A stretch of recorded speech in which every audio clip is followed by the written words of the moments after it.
Yes, sir. Yes, sir. Yes, sir. Welcome to another episode of D313XP, episode 21. This is your boy DC1. We got Nomus J in the building. We got Breed in the building, Dante, and we got our special guest, Luke G. What's going on, fellas? How y'all feeling today, man, on this What Wednesday? up, dude? What up, I'm dog? feeling good, man. Feeling good.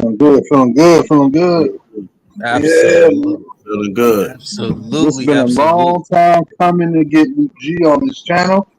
Yes. Y'all might not know it's my longtime DSA family member here. We linked what's up? back between my team, and we been family pretty much ever since. So, I'm saying, and it's good to have you here, man. I've been on your channel. A controversial person, they used to say I'm really controversial. I'm not. I just simply just tell the truth, and then I watch it grow like a chia pet as it evolves to it. You know what I'm saying? I tell everybody. You should see what he called me then. You should see what he called me. No, I'm just saying. I tell people all the time. I say, listen, I don't give takes that's going to be hot at the moment. I give takes that's going to be like burning real slow Later down the line. Yep. So that's Sound like a plan. But I'm happy to be here, man. You know, I've been checking you fellas out for a minute, listening. Y'all don't have me through a lot of overtime days, so brother, be going. They've been getting me. They've been getting me. Yeah. So. Yeah, man. Hey, So, we'll Luke G, man, just go ahead and introduce yourself, man. You know, for those who don't know, the people that's watching you, just go ahead and introduce yourself right quick for us, man. Yeah, man. I'm Luke G. I got a YouTube channel, it's Luke G's Field Review. Basically, I'm looking at everything Detroit Lions. I do film study on college players. I do film study on the games and stuff. I go live, and my show is a little different. It's a little unique because I allow people to jump in and join. Feel free to tell me I don't know what I'm talking about. Feel free to jump in and tell me I'm wrong. But make sure you come with facts, because if you come with that fictional stuff and your emotions, you're gonna get your feelings hurt, and that's what it's about. I'm about a platform to be able to speak and just keeping us in an honest light when it comes to the Lions. Okay, that's what's up. Yes, sir. Absolutely. We would like to thank you for, saying you joining us on our show today, man. We are also, as myself and Nomus and Breed, everybody, you are more welcome to join with us anytime, man. When you have the time with us, man, you are welcome anytime. Hey, I'm gonna take y'all up on the offer too. Yeah, man. For real, man. So, Show. Definitely, man. So yeah, man, let's get into it, man. We got to talk about it, man. Let's get a little recap and talking about the last week, Thursday night, the opening night of the week 1 of football. The Detroit Lions pulled it out last week against the Kansas City Chiefs, 21-20.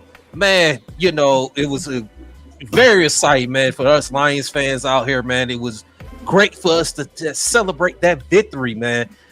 We're still celebrating. We're still celebrating it, man. But the way we gotta say this, man. It's long and gone and over with. We got another game coming up. Yes, we do.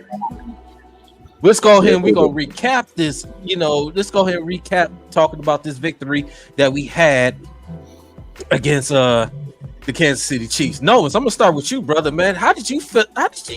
I know you were so excited, man, when that Lions got that win, man. I know you were so excited, man. Go ahead, man. No. Yeah, I literally went on everybody's panel, including DSN that's in the chat right now. Shout out to you and man. I screened on everybody's panel. I did, because I got everything that been happening to us, especially against these so-called winning teams.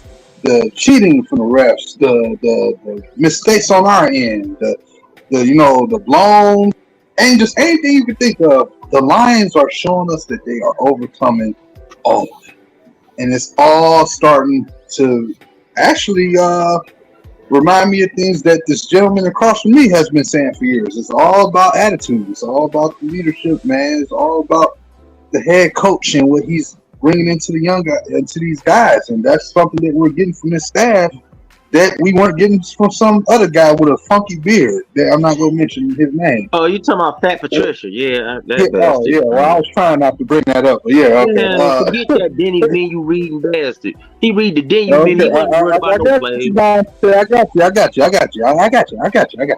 But no, what I'm saying is, man, listen, that win meant a lot to me personally, because the fact of the matter is, it's national TV. you know, everybody, regardless of what happened, there was going to be excuses made for this game. Where the Lions, even at the Kansas City Chiefs were full strength, the Lions were always going to have something against them about it because that's just how it is. Nobody ever wants to believe that the Lions can actually win, and that's why I titled this with our special guest. I titled "Creating the Narrative" because at the end of the day, it's time for us to create our own narrative. Now that we've proven that we can win when we have guys missing. We proved that we can win through the referees' bad officiating. We proved that we can win against the champions and their turf. There's nothing else but you to do to prove yourselves that you can be consistent at winning and start looking at the division and saying, you know what, it's time to start setting standards. We went 5-1 last year. And at the end of the day, it's about time we start making that an average. Like, it's time to start going for 6-0. It's time to start. We went winless in the division before. It's time to go undefeated now. You know what I'm saying? It's time to recreate the narrative. It's time to rewrite. History is written by those who are around to tell it, right? So that being said, when I watched this game, I watched the team. To me, everybody was saying that the Lions got disrespected. At times, I felt we were the ones doing the disrespecting because there was drives on this offense that Ben Johnson didn't do his best job calling, where I felt we know last year, at least quarter of the times on 2nd and 3, 3rd and 3, they would have handed the ball off. They chose not to, and it drove me nuts because I was like, I know y'all could have did better than that. I felt like they were holding back against the Chiefs. I'm not saying they ain't try to win the game, but I feel like they were the ones holding back because to me, you could have incorporated that game a lot better. But I feel like they knew they didn't play their starters, and I feel like Dan Campbell and Ben Johnson both wanted some kind of momentum with the passing game. They always talk about the passing game. They're like, because they know the one thing they can do is run the ball. But they've been trying to find their rhythm with the passing game. I feel like that was the reason why they had that bad play calling. Everybody on this panel know they could have did a better job offensively than that. And I was upset about it, but I understood what they were trying to do. But I don't want to see it again because it gave me Ravens vibes in 2021. It gave me Jets vibes last year. I don't want to see that kind of stuff coming this coming game here, but as far as the win go, I'm excited. But at the same time, I'm not about to lose sight of what we got to continue to do, and that is you got to go out there and put some wins together. There's no finding, shaving the way around it, trying to find loopholes. No, you got to win. That's pretty much what it is. Absolutely, Luke G, man. How you? I know you were so excited about that win, man. Tell me, how was your feeling, man, about this win, man? Tell me, man. Tell the world, brother. I mean, it was expected for me. Like, I picked this months ago. I told them full staff or not, we was winning that game. And the reason I did it was because I looked at matchups. I said, look, they can have Chris Jones, they can have Travis Kelce. None of that's going to matter because the one thing I know that we'll be able to do is we'll be able to create mismatches. Their defense ain't as good as they think it is. A lot of money is wrapped up in the offense, basically on like 2 players. Which is the quarterback and that tight end. And then on top of looking at that, I just, I expected them to come out and have a good showing. Now, where it differed with them 2 guys being out is I had already had us winning by 10 points with those guys playing. I felt like we could have won by more. I do think the play calling was done poorly by Ben Johnson. But I was very excited to see them go out and respond the way they did. I wish they ran the ball more early on. I thought that they didn't run the ball enough. And the biggest thing that annoyed me was I saw so many fans and so many media people who by halftime was ready to lock and load their Aaron Glenn guns up with the Aaron Glenn need to be fire bullets and blame him if we were losing this game. And then when the game get won, it was everything but Aaron Glenn. It was the ball carrier. It was it was everything. And so, for me to see that, I was like, okay, Lions fans, where are you at? You know what I'm saying? Where are you at now when you're talking about this? And so overall, there was a lot of good things in the game, a lot of bad things in the game. There was a lot of moments where I really was like wondering, like, hey, when are y'all gonna stop playing around and start doing what you're supposed to do? But overall, my raw feeling of it was just, this is what I expect from you. I don't expect anything less. I don't expect for you to lose these type of games. I expect for you to win these games. that's just my expectation. I feel like that should be every fan's expectation going forward. Absolutely. Breed. I gotta start off by saying this. And if this offends some people, I'm sorry, but we need to stop with this whole, oh, we won because of Kelsey and Jones being gone. Like we ain't got no players that was injured and didn't play that game either. We had J-Mo, we didn't have Emmanuel Mosley, and we didn't have Isaiah Buggs. Nope. And David Montgomery was playing hurt. So I get sick and tired.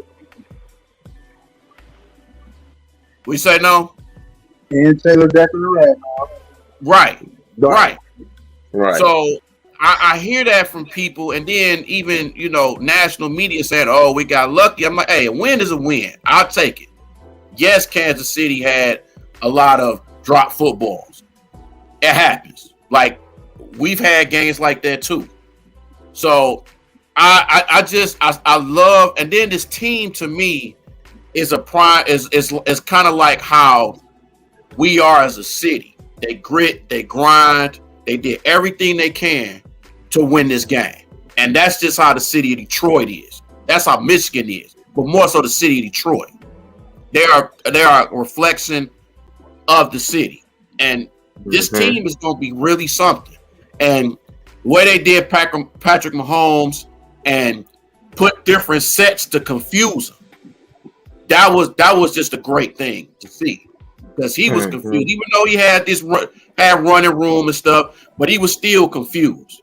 To hold them to 20 points, a team like that, it's incredible.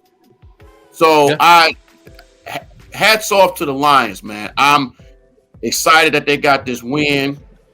I'm excited for our rookies that stepped up. I'm excited for Brian Branch to get that pick 6. So it's just, I'm excited about this whole team, and with the whole, and I heard about the Aaron Glenn thing. Oh, he should be fired, or think like, calm down. It's the first game. Let's see how they do against Seahawks. It is. Just to add on to what you said, Bree, though, like the other thing is, even when you look at Mahomes' biggest runs, I've watched this at least a few dozen times. They held on every one of those, and it was never called. So he technically shouldn't have had exactly. Right. That's true. I agree. I totally agree. And I don't know why they didn't call penalties on that one offensive line. I know who you're talking about. Like he was. I know who you're talking about Taylor. It seemed like he was jitting every time he was on there. Like, come on, man, stop. Come on. But yeah, just a good win, man. And looking forward to Sunday, which it's gonna be good. Crowd's gonna be crazy, and that's it for me. Dante, man. I'm gonna tell y'all this straight off the bat, and I know Bree, DC, Gnome, and I'm pretty sure Luke gonna agree with me on this. That win for us made the whole NFL, anybody in the NFL, East, West, North, South, it made them take us very seriously. They have to look at us now and say, that's not the same old Lions team we've been versing for decades. That is definitely not the same old Lions team that we've been versing decades ago. And I'm going to tell y'all the two turning factors of that game, the negative factor of that game is when Marvin Jones fumbled. After they spoke on, they had spoke on it before the game, he has never fumbled.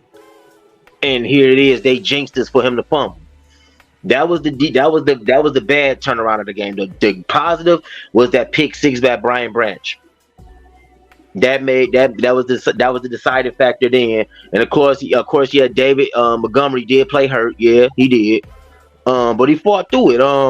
I mean, people gonna have to respect us regardless now, man. Everybody gonna have to take notice of us now. Like, and I'm with y'all with that excuse making shit. They can stop, because we had at least 6 players that was banged up, and we got one that's sitting out.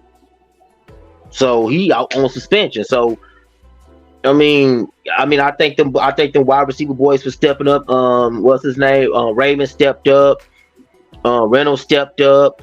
You know, I ain't even gonna talk about Amara St. Brown. He one of the studs of the game because he was wherever you needed him, he was there. Like, and Jahmyr Gibbs is gonna be a problem. He's gonna be a problem, bro. Because if you blink, you miss him. If you blink trying to grab him, you're gonna miss him. Like, period. So I like the win, man. I definitely like the win. I do like the fact that Gardner's our mouthpiece.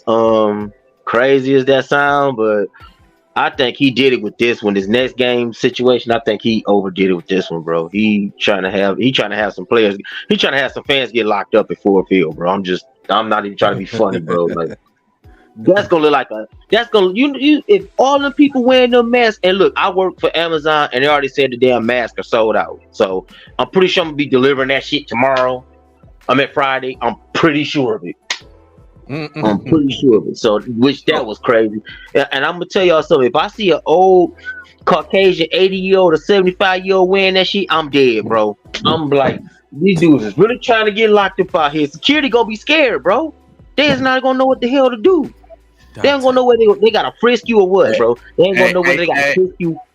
Hey Tay, you know it's gonna be a couple of them that's gonna be wearing that at the game on Sunday. I guarantee. Guarantee. Security guards gonna frisk the shit out their ass. Like, dog. Like, no, dog. You look like you brought your gun in here, bro. Oh my goodness.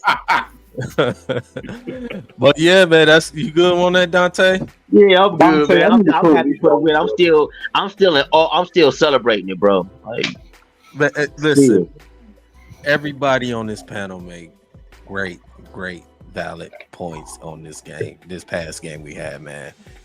Listen, I'm gonna tell you, man, this game, whether it was close, whether it was gonna be a blowout, the Lions pulled the W out. We looked at it like this: the Detroit Lions, a lot of close games we had over the years, we wasn't able to overcome that. To this game, to able to overcome that, it wasn't pretty, but we overcame in the second half, which of course you don't hear national media don't talk about it. When you hold Patrick Mahomes and Kansas City Chiefs to 0-7 on third down, okay, that's rare for a guy like him. You 0-7 on third down in the second half, and you only had them kicking 2 field goals, no touchdowns, 2 field goals.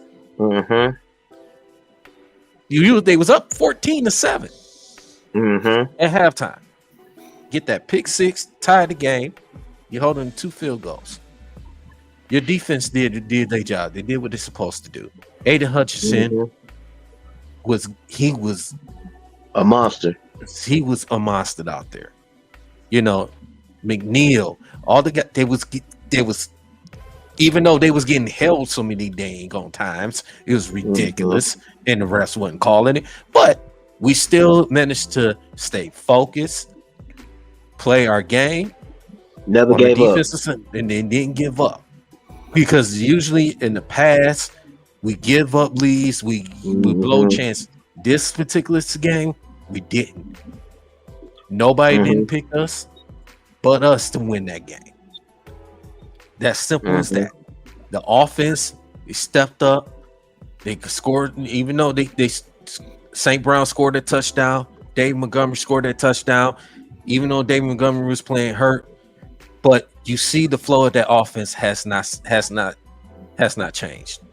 It just got better. Jahmyr Gibbs is a problem. Yes. It's a problem for all opponents on defense. It's going to be a problem. Get used to it. He's healthy. When he's healthy, it's going to be a problem. I'm telling y'all that now. This Lions team, we got this win. We took care of business on the road. We had this little 10-day off. We got Seattle. Look, they're banged up. They down 2 of their offensive tackles. We don't care though. As Lions fans, we don't care because we're going to go out there. We're going to get our revenge, and we're going to kick their behind. And What they did to us last year, we gonna do to them worse. Geno Smith, it ain't guy what you think he is. Keep your spirit, bro.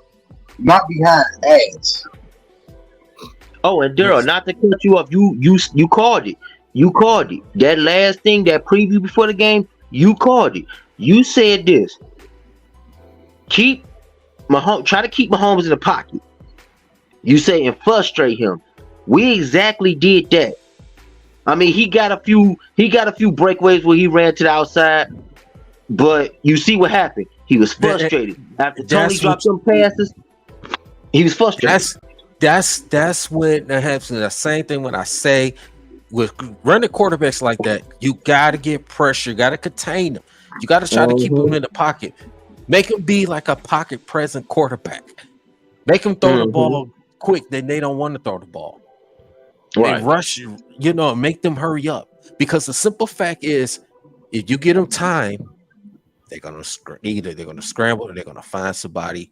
Or they don't scan that field, or it gives them time to scan that field, and then they can say, "Oh, remember when Kansas City was in the red zone, when they gave Mahomes all that time? What did he do? Scan. Okay, I see my man right there, and before the Lions defense could even react, it was too late.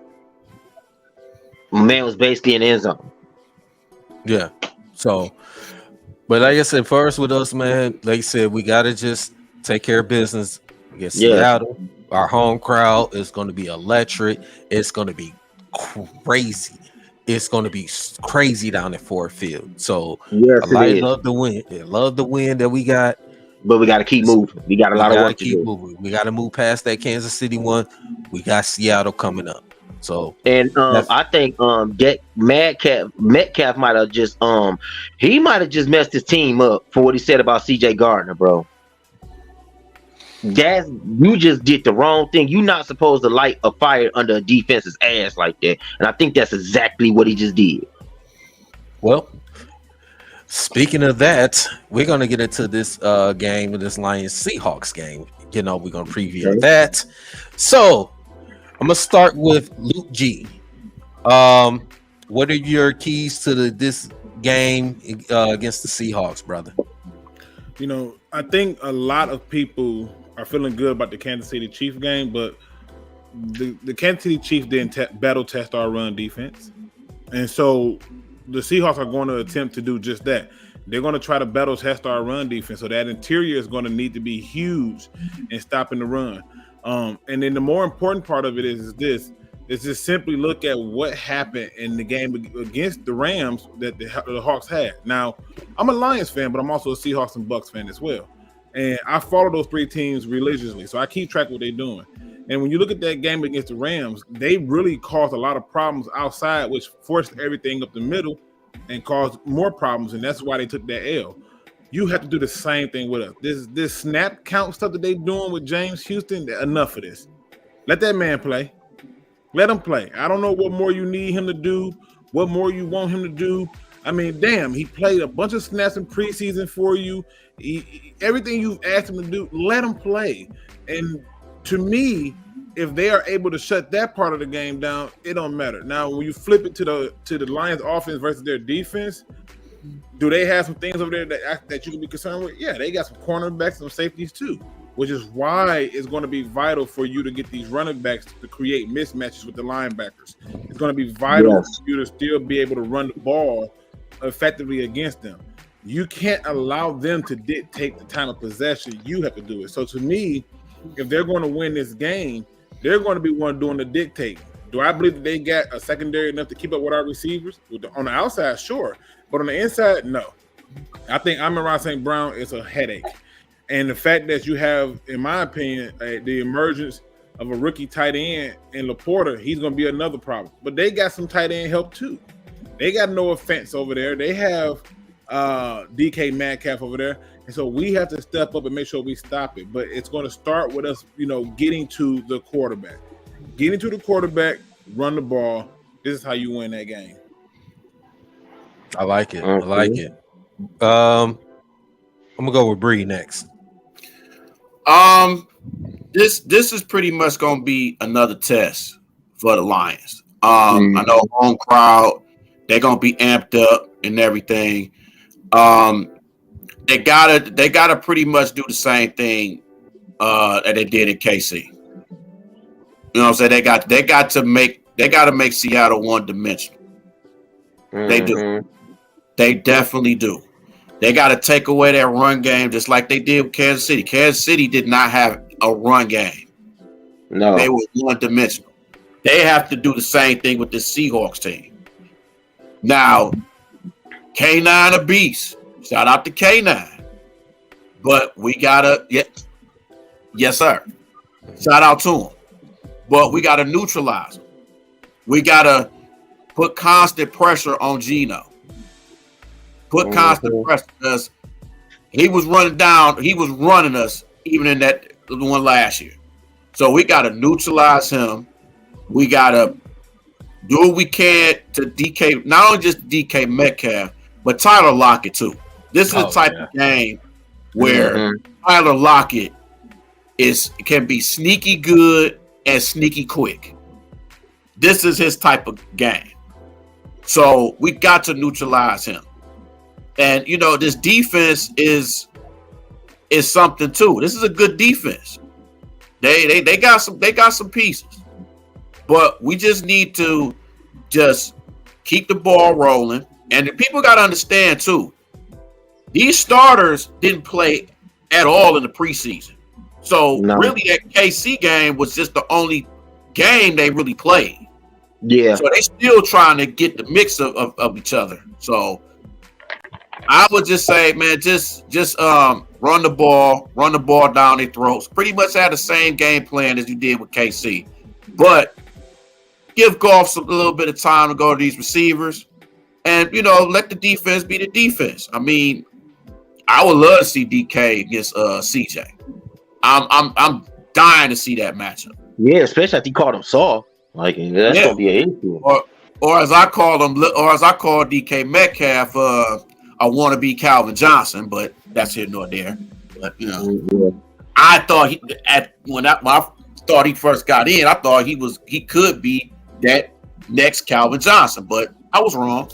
But hey, we've been wrong about stuff before, so yeah, I know I have. But yeah, they just gotta have the same game plan and keep running the ball. Time of possession is key, and that's about it. Dante, and then after that we go Nomas. Okay, I'm gonna definitely say first thing we gotta do is we gotta contain Geno Smith. Now listen, he ran us over last year, so we gotta put that in the bag. We gotta put that in the last year's trash and get rid of it. We gotta contain him. We gotta stop him. If we get to him like the Rams got to him, he gonna be frustrated. And you know what happened with frustrated quarterbacks, right? They make bonehead decisions. They try to redeem themselves and make bonehead decisions, and them bonehead decisions could cost them the game. So we definitely got to do that. I don't see Seattle having no running game really, because I didn't see it in the Rams game. Tell you that right now, I didn't see it. They could barely get off the run. So and we definitely got to our defense got to show out. I want CJ to definitely show out because somebody called you out, bro. Like in order to make him eat them words, you got to shut him up.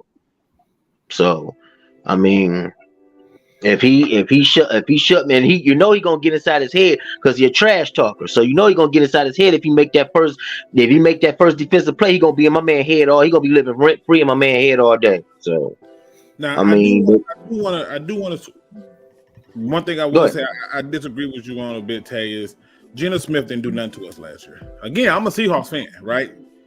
And when you said that, I was like, I don't remember. Well, okay. Well, then I say like this, not to cut you off. I say like this, then okay. Then if you say that, then we basically shot ourselves in the foot.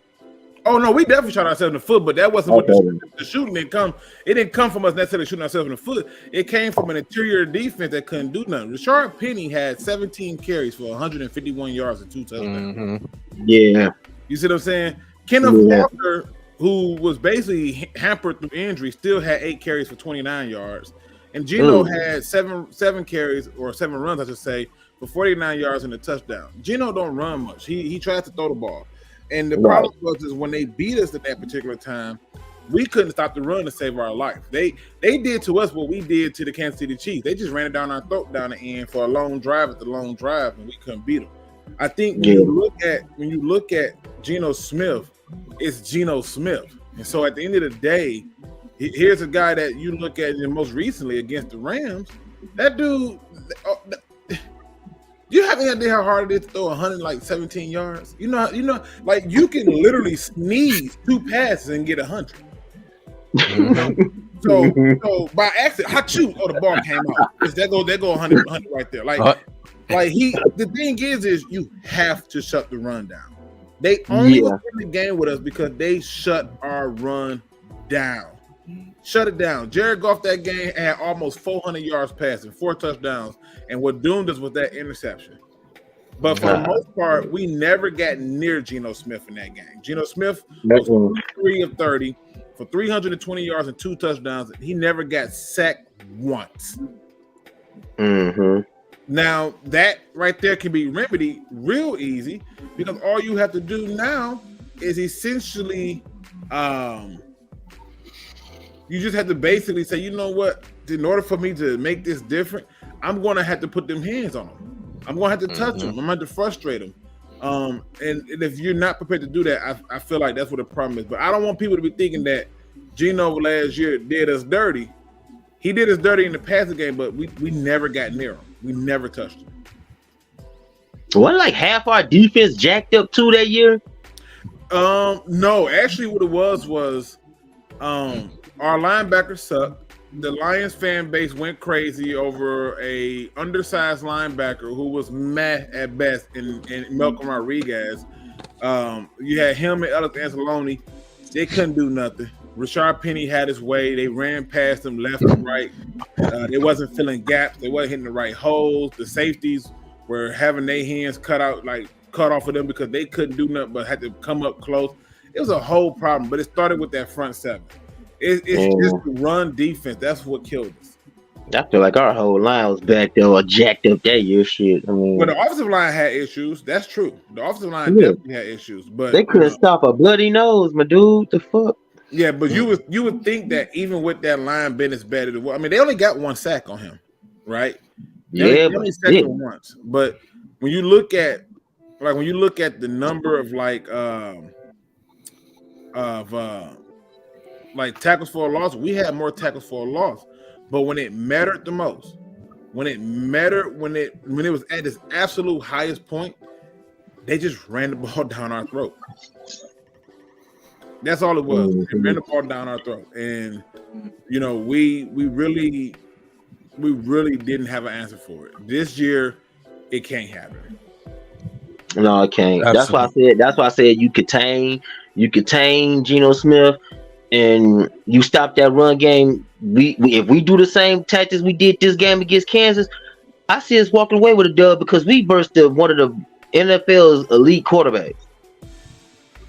Yeah, but I also feel like that's overhyped because I'm unconventional. A lot of the quarterback talk is a bunch of BS, right? Unless I see you doing things like Stafford, then I go, oh, okay, cool, right? Because I'm like, okay, yeah. When people say Stafford, when Calvin left, they were like, oh, he finna get exposed, and then he goes out and have a better season without him. I was like, all right, you can't argue that. And then, you know, for the longest, Lion fans were screaming, hey, if Stafford go to any other team, he'll win a Super Bowl. He goes to another team, win a Super Bowl, and everybody goes, I screamed that. You know, they say, oh, he had a better team. And I go, that man had 1 target in the Super Bowl. They knew he was going to him, and there was nothing they could do about it. Pass after pass on a clinic. So I'm just making the point like when I look at Patrick Mahomes, I've watched a number of Super Bowls where he was the main reason they were struggling. He was the main reason they were not succeeding. He was not performing well. But because he performed in the fourth quarter, everybody forgot the first 3. They forgot how he got the team behind. They forgot some of the things that he did. And so when he came into this game, the same way people was hyping up Josh Allen, I was like, these people are good because there's talent around him. That man had the league's fastest receiver, the league's best tight end. He had an offensive line. He had running backs. People forget he had Kareem Hunt. He had Damn, what happened to Kareem Hunt? Yeah, you know, he's somewhere else. He happy, I guess. But the reality is I just want to make sure that we being fair and saying, you know what, Yeah, what really happened in this game was we couldn't stop the run. You start to run this game, and it's over with. It's dead in the water. In fact, if you looked at the last game that they had, Seattle had against the Rams. If you go and look at the box score, and again, the box score don't give you the whole story, but it gives you a piece of the story. And I actually watched that game. I did too. That Rams and Seahawks. Yeah, so I watched that too. That's what I was saying. Yeah, so I actually watched that game, and the very first thing that stood out to me in that game that I was like, aside from the fact that Geno Smith was being Geno Smith, you know what I'm saying? I watched it and I'm like, God, like, do people realize like they had 197 total yards? 197 total yards. Mm-hmm. That's almost next to like that's, it seems like not that big of a deal, but it's a huge deal because your quarterback, the moment they couldn't run the ball, your quarterback spirit was gone.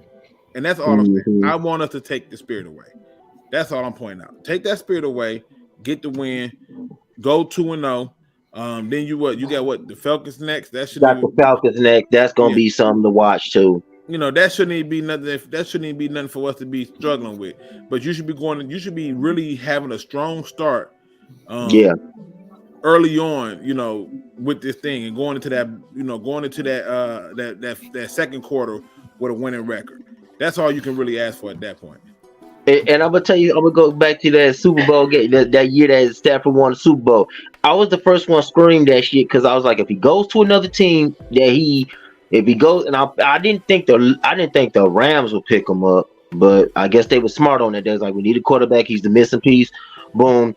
Now I did when he won his first playoff game. I said, okay, Stafford, you did something you couldn't do here. You won the first playoff game. Okay, cool. When I think he had to go against Tom Brady and the Bucs, I'm like, all right, Stafford. That's when the Bucs stopped here, bro. Like, but then when he beat them, I was like, oh shit. I was like, he gonna make it. And then, no disrespect to my cousin who plays for Cincinnati, I was definitely like, y'all ain't gonna beat them, bro, because they ain't got no offense. The Cincinnati ain't had no offensive line, bro. Ain't no way in hell Joe Burrow should have got sacked over what 8 or 9 times. I think it was 10. I might be off. Yeah, he was getting sacked. But you gotta look at it too, man. With that Cincinnati team, man, they won some games with that horrible offensive line, and the difference was that the games they won, Tennessee was the number 1 seed at that time. They wasn't that great, right? Kansas City, turnovers, in the second half killed them. And they was Cincinnati defense was getting pressured on. Yeah, see, but the thing is, Tennessee was one-dimensional. They was a running team. They couldn't pass. No, they was their whole play was Derrick Henry. Yeah. Mm-hmm. I mean, it's a good play if you ask me, but I get your point. Yeah. Oh yeah, absolutely. I want to say this right quick before Noam give his take, man. I want to say everybody will get a shout out to everybody that's on the chat, man. Michael Banks, boot up. Boot up. Yeah, on the chat, man. We got Kurt Steele in the building, man. On 16, of course. What up, y'all? What's up? Yeah, Kurt. Yes, sir. And we also got DSN, Dynasty Sports Network on the chat as well, man. So Retro Recap, he was on the chat a little earlier, man. So we definitely, and Final Countdown guys, that was in the chat as well. So man, we want to give a shout out to everybody that's in the chat. So quick, man. So man, appreciate the love and the support. Yeah. Yep. Guys out there, man. What's good? What's good, Hitman, we ain't heard from you in a minute. Ray Moore in the building, man. So we definitely get shout out to our guys in the chat, man. So yeah, man. No, it's your call, brother. All right, so I'm gonna put it to y'all like this. No, the part of it, don't tell me y'all can hear me. We can hear you, Don't bro. tell me I can hear you. No, we can. I was in this damn sprint. I was in this damn sprint. Hey, no. One thing before I let you go. Where's your Cheez-Its and your Modelo? Damn. Listen, bro, I ain't listening to the story yet. I ain't listening to the story yet, okay? I'm busy around. That's because I got the sun tips. I got the sun tips, right? I ain't had a chance to get it yet. I ain't had a chance, man. I ain't had a That's because chance. he ran into that wall before he got there. Oh, here y'all go. Anyway, man. Go ahead, no. So basically, look, man, when it comes to Seattle, it's almost like you're facing a mirror match, right? They're a more experienced version of yourself. So you ask yourself, how do you defeat yourself? Well, that's by identifying the same strengths and weaknesses you share with that team. And both teams run the ball for the most part. Both of them have quarterbacks that, you know, probably require that run game. And then both of them, one is probably a little bit better, more proven defensively outside of last week when they played that very terrible quarterback that played here for 12 years. You know what I'm saying? But other than that, I find it funny that the Rams really gave us the game plan on how to beat the Seahawks because they did pretty much everything we had to do. We had to run the ball offensively and not just simply run the ball. You have to give a lot of Jahmyr Gibbs in this game because he gives you something different. And you have to use your tight end, like as Luke said earlier, because if you recall last year, we didn't have Amon-Ra St. Brown and we didn't have Swift Feeder available to us. And we still put up 45 points because you had T.J. Hawkinson catching a couple touchdowns and burning you the entire game. You know that tight end that says that stuff that you want to throw the ball to? Yeah. So to me, you might want to take advantage of that matchup there because Lions actually really had two receiving tight ends on this team that should be used effectively. But that's another story for another time. So the point is, the Rams, like I said, they gave us a game plan. You run the ball, you stop the run at all costs. You have to make it your business to stop the run. That has to be like damn near something you live and die by if you want to take a chance to do it. Because if you stop the run, it makes it much better for you to. No. You muted. You muted. God damn, listen it. You muted, bro.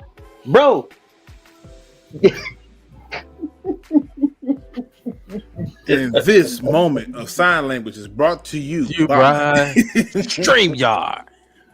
Cause no ass ain't paying no attention. Look, he glad. See, he ran into that wall again. Y'all told me. I know him get when he run into the walls, bro. Mm-hmm. Noam didn't pay the light bill, so it's just he didn't pay the light bill. I got it. I got it. Watch this. He ain't pay that cable bill, so it's just we're gonna all play a part in being known conscious. We're gonna speak for him. He gonna move, but we're gonna tell you what he really trying to say. Oh my God! Right now, what he's saying is y'all embarrassing the hell out of me with this bull. You know what I'm saying? Right? Right here, look, see right here. This is the. See, you know what? Y'all want me to get serious about it. I'm gonna take these goddamn glasses. He crying, bro. Asses get whooped. Okay. Crying, bro. Oh hell no. He had to take his glasses off on that one. He's crying, bro. Now we back to man. I told y'all. Hey look, me and this spring they had beef longer than the Lions and the refs, okay? So no, why you keep saying that shit? That's probably why they keep. Hey. This is brought to you by StreamYard and the Seattle Seahawks for Yep. And that's what happens. You ain't get your dang old cheeses and Modelo either, man. He talking junk, bro. Like he talking anyway. So like I said, man, we was warned about a rookie named Kobe Turner, how talented he. Mm-hmm. Mute it again, brother. God, dog. Mute it again. No, bro. You muted. You can't talk. We can't hear you. Look, this is what he's saying. Look, he's saying right now. He going. I knew I should have called that girl and went over there tonight instead of coming on this damn show. Right now, look, see that right there. He had that look. He going. He like, see, this is what I say. This is how when you pick homies over hoes. You just pick one. She should have came with my money. She must didn't know my name is no Miss.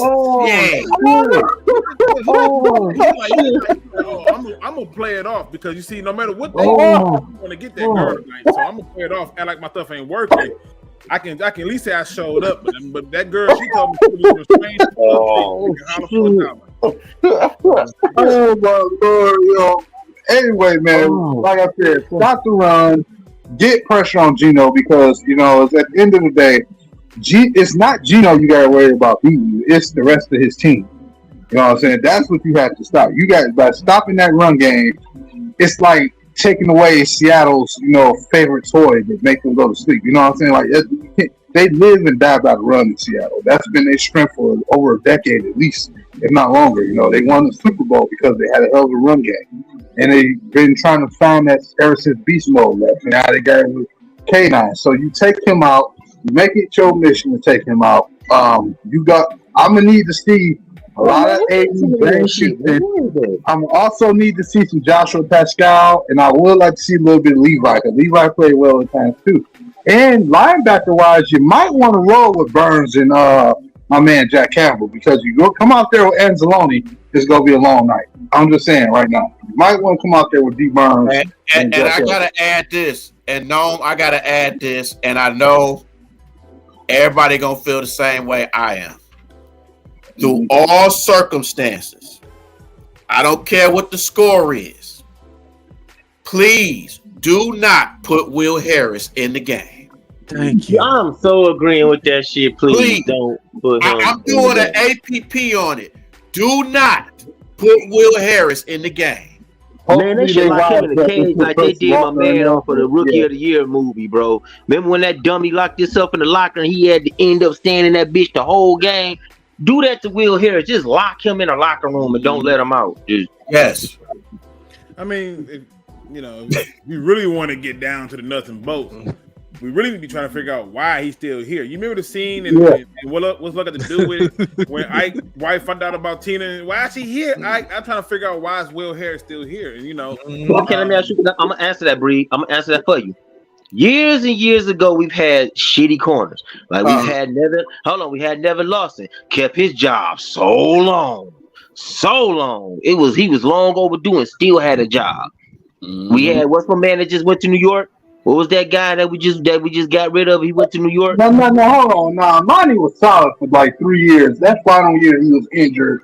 And I hate for him. Hold on. No. If he was so good, why did the Giants let him go? Because that's a good question. In the preseason, there was a particular game that he had where if he hauled his butt over there, he would have made the tackle. And what he did was he treated it like a preseason game and didn't run over there. But the reality was he was decent. He was very decent player for us. It's just that when you're going through system changes and people are using you in different ways, you're gonna play different. I'll give you a perfect example, right? If you look at Kyle Van Noy, I remember when we had him, he was trash. All he did was go on and get Pro Bowls and Super Bowls because he was finally put in a position to succeed. You flip that over, Michael Parsons, when he came into the league, he was an inside linebacker. He was okay, but they soon realized he was so much better as an edge rusher. And the story goes on further. Arizona Cardinals, Hassan Riddick. Over there, he was hot garbage. On the Eagles, he was very serviceable, right? So when you're used right, that's what it is. And one of the things that Glover Quinn always talks about is they draft players, but don't never use them the same way that they brought them in for. Exactly. Okay, I agree with that. So, but come on, Luke G. Yeah, Luke G. You said that perfectly. You took the words out of my mouth about Oria. You took the words out of them. It's sometimes players you go through systems. I say even with any especially with quarterbacks. Mm-hmm. Example: Derek Carr when he was with the Raiders. he went through coaching changes with offensive coordinator, different coordinators, different coaching staffs. It's so long. He didn't get that consistent, rhythm. People was talking how he wasn't that great of a quarterback he was. But when you go through so many different systems, it's like it takes a while to put you in and put in the right system. Like Luke Jesus brought about Kyle Van Noy. Yeah, say, he wasn't that great, but we got with the Patriots, he was in the right system. He was the Pro Bowls and Super Bowls. It's all about the system.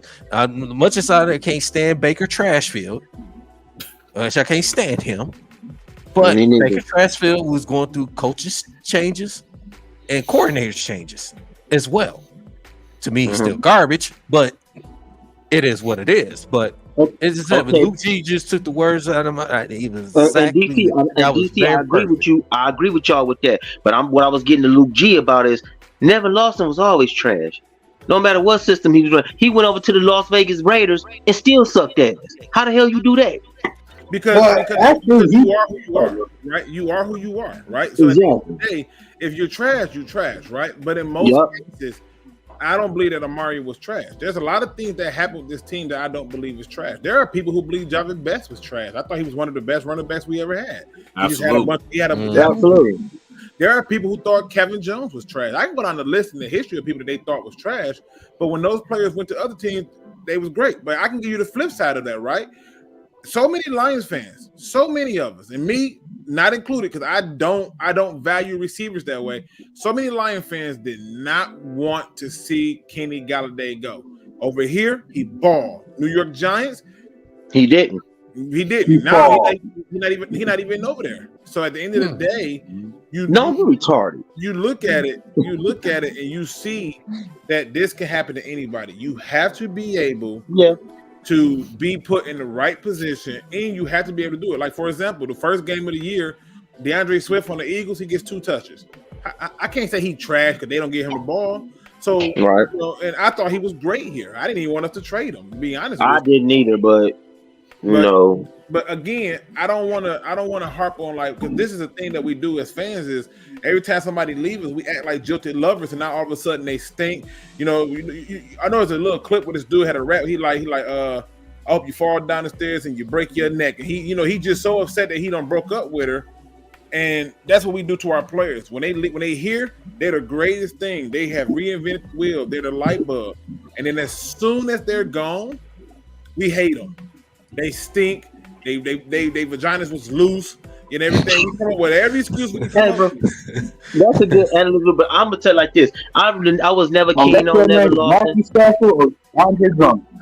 I was never keen on Nevin Lawson. He was ass when he got drafted. I was keen on Will Harris. I was, until I seen him start playing like shit constantly. And I'm like, dog, no, this ain't it, dog. I don't think none of these guys go anywhere and make it better for themselves. No, like Teez Tabor was trash. He got smoked by a rookie named Bibi, bro. I'm done. Teez Tabor is another one of those ones that I think was brought in, and they didn't want to believe Fat Meat was greasy. And it's hard for me to judge any player who was under Matt Patricia, who I wanted fired at the one game. So I'm just saying. Yeah. No, I feel you. Like, you have to be able to see it in a different perspective. And like I said, people are going to be who they are, but this Lions team has that talent. And here's the other thing about people like Will Harris. He's dirt cheap. I hate to say it, but he's dirt cheap. And sometimes, he's dirt cheap, all right. Ain't nobody gonna pick his ass up, cut him and put him on a practice squad. I guarantee you, in the next 6 months, the only way he would get picked up is if they ain't got no bodies over there. He's available. That may be the case, but the bottom line is in a league where they recycle the most average of math players. Josh McCown has played for damn near all 32 teams, and he is nowhere near good. So you're going to have that happen. I don't want people to ever get caught up in the idea that if he was so good, he wouldn't have been traded. If he was so good, he would have been here. It's not that. It's just that at the end of the day, when you look at a lot of the things that goes on, that lends itself to say, you know what, this player was never going to succeed here. My problem with Will Harris is very simple. It's like you said, either you are or you're not. He wasn't good as a safety. He wasn't good as a corner. He shouldn't have never been here, but he's cheap and they like the cheap player. And sometimes It's his fundamentals for me. It's his fundamentals for me. I don't think he knows what he's doing. I really he doesn't know what to do. No, he knows what he's doing. Well, he don't know exactly what what he's doing. He don't know what That's the why hell. he He playing don't know the way he what the hell. playing. Because I'm still on that Bills game when we put him on Stephon Diggs. What in the blue fuck was Dan Campbell smoking when he put him on him? To be fair, that would have been the entire secondary put together. Diggs just about that life. See, no, exactly what you hit it right on the nose, because that secondary wasn't communicating, and it wasn't communicating. You know, at that point, you got the best receiver on the opposite side of the other team. You gotta, to keep your focus on him. Although they got another great receiver, Gabe Davis. But you got to focus on Stephon Diggs, and that was just miscommunication on that whole entire secondary. You absolutely right, no. So on that situation, By the way, there's another player on this roster that the Lions are doing that to. His name is Derek Burns. A lot of people don't want him here, but Derek Burns was a run-stopping linebacker that just turned into Mike before he got drafted. He was an outside backer in Purdue. You knew he had 100 tackles coming out of college as an inside linebacker. Inside linebacker. Why wouldn't you let him play as that his first few years in the league? Let him get used to in the NFL life being what he was transitioning to. But instead, this is what the Lions do all the time. They try to make you learn coverage. They're doing it to James Houston too. Why are you focused on him trying to be a coverage when he's a pass rusher?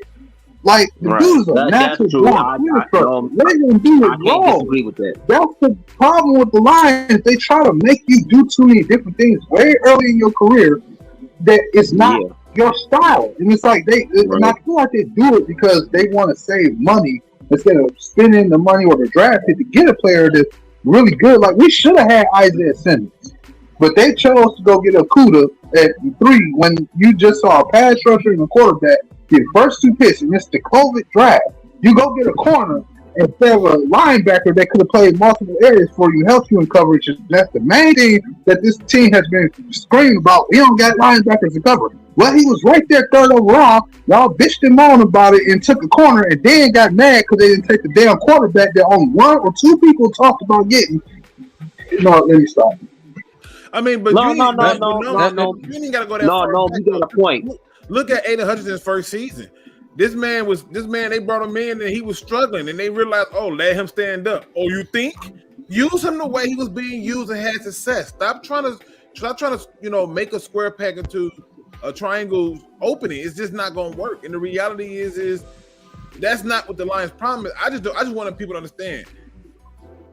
There are some people who have been brought in for money purposes. Everybody in here has bought something that we didn't necessarily fully want, but it was cheap enough to get at the time, and it was serviceable. In fact, there's at least a few businesses that I know of who strive off of that alone, like AutoZone. Lord knows I would love to go and get the original GM part for my car or my old school, but at the end of the day, that thing gonna cause me an arm and a leg. So guess what?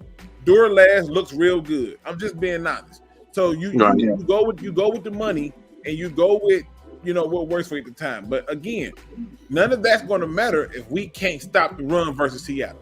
Absolutely. I'm gonna go ahead and give my quick take on this game, man. Listen, Lions, stay focused.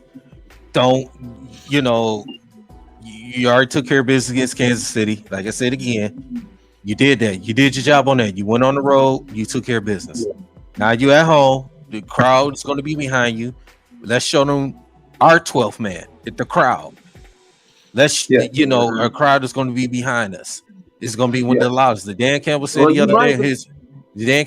other day in his press conference. The crowd is going to be louder than Kansas City's and Seattle's combined.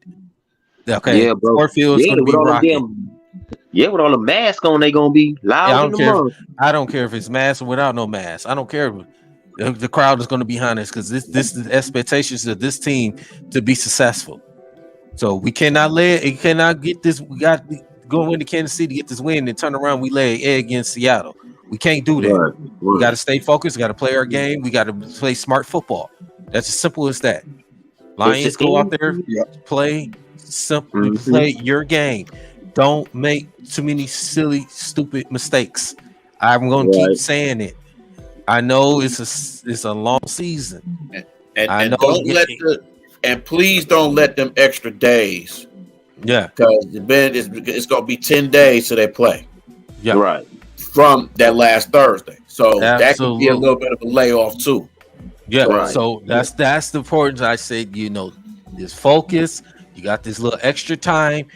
You got to focus on Seattle. Seattle, they already don't have their tackles. Not even playing. They don't. So at this point, you got to stay focused.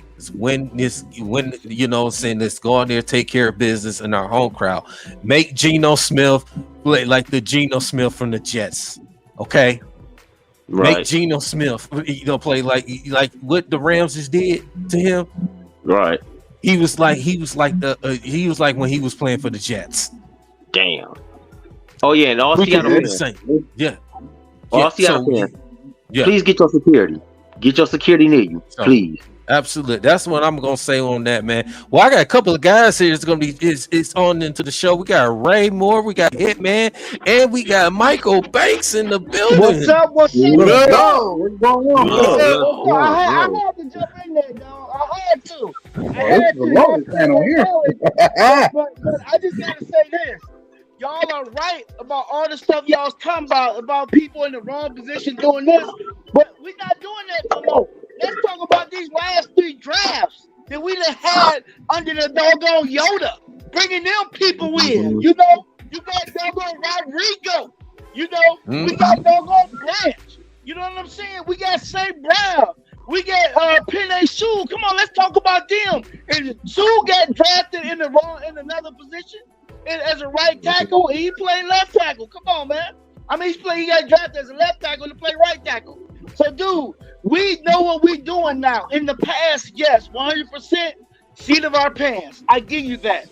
But my girl Sheila then jumped up in there and then went and got my man Dan Campbell. Then went and got my man Brad Holmes. They booting up, and we about to get this Super Bowl. So let's stop talking about the past. The past is gone, baby. It's the future. And the future got Super Bowl all over. That's right. So kick them people that's trying to get on the bandwagon, kick them off. We ain't got no more room, dog. Only real true Lions fans. Period. That's what I'm talking about. That's what I'm talking about, man. That's what I'm talking about. Hitman, what's up, brother? Hitman, talk to us, man. What's going on with you? Hey, what's up, fam? Hey, what's up, fam? Just want to let the world know, I'm still collecting Kansas City tears at barbecue, man. So if anybody want to come through get some barbecue, you know what I'm saying? Like, collect these tears from these sorry Chiefs fans, man. Come on through, man. I got some barbecue and tears for y'all to help collect. You know what I'm saying? As far as Seattle goes, man, I see a ski mask convention on deck, and DK Metcalf, man, you done put a hit on your own legs, bro. Your legs and your calf. Yeah, I'm talking like this. Because real talk, man, it's about to be cops and I'm real talk, man. It's about to be cops and robbers on the field, man. Because somebody's legs about to get robbed, and his name is DK Metcalf for opening his stupid mouth, calling one of our players soft, and you know we gonna ride for CJ in them doggone stairs, man. It's gonna be a ski man school convention on Sunday, man. Rob his legs. We gonna bite his kneecaps, baby. That's what I'm saying. That's what I'm saying. Hey, that's what I'm talking about, man. Somebody's kneecaps about to get robbed and blown out, man. I mean, DK, you did this to yourself, player. You did this. That's right. Give me them cats. Man, that's what I'm talking about. That's what's man. That's what's up. Man, this is a great show, man. We got and you know what? I gotta say this on the side note, man. Shout out to my brothers in that green, bro. Despite the BS going on, y'all look good, man. Appreciate that. Damn, Appreciate that. Yes, sir. Yes, sir. Hey, first of all, week 1 last week was a Detroit winning weekend. The Lions won, Michigan won, Michigan State won, the Tigers won. Man, it was a good week. And I swept fantasy. All wins. Let's go, Man, baby. shout Let's go. Shout out to Mike Banks, man. He swept the Shout whole out to entire him. football fantasy, man. I saw that on Instagram as well, man. Oh, you Yes, saw shout it? out. Yes. You know the Lions Yes. fans I had? Yes. Yes, That's sir. right. Yes.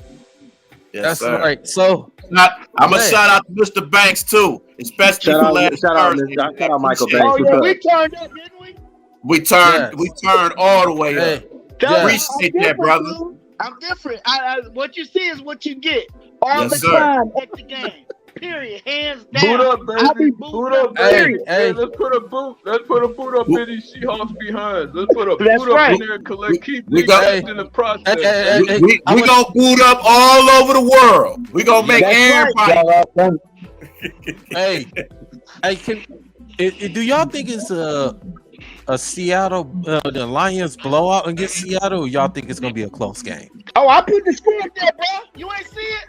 40? Man, It's starting. it's gonna be a dub regardless. The only thing that matters is a W.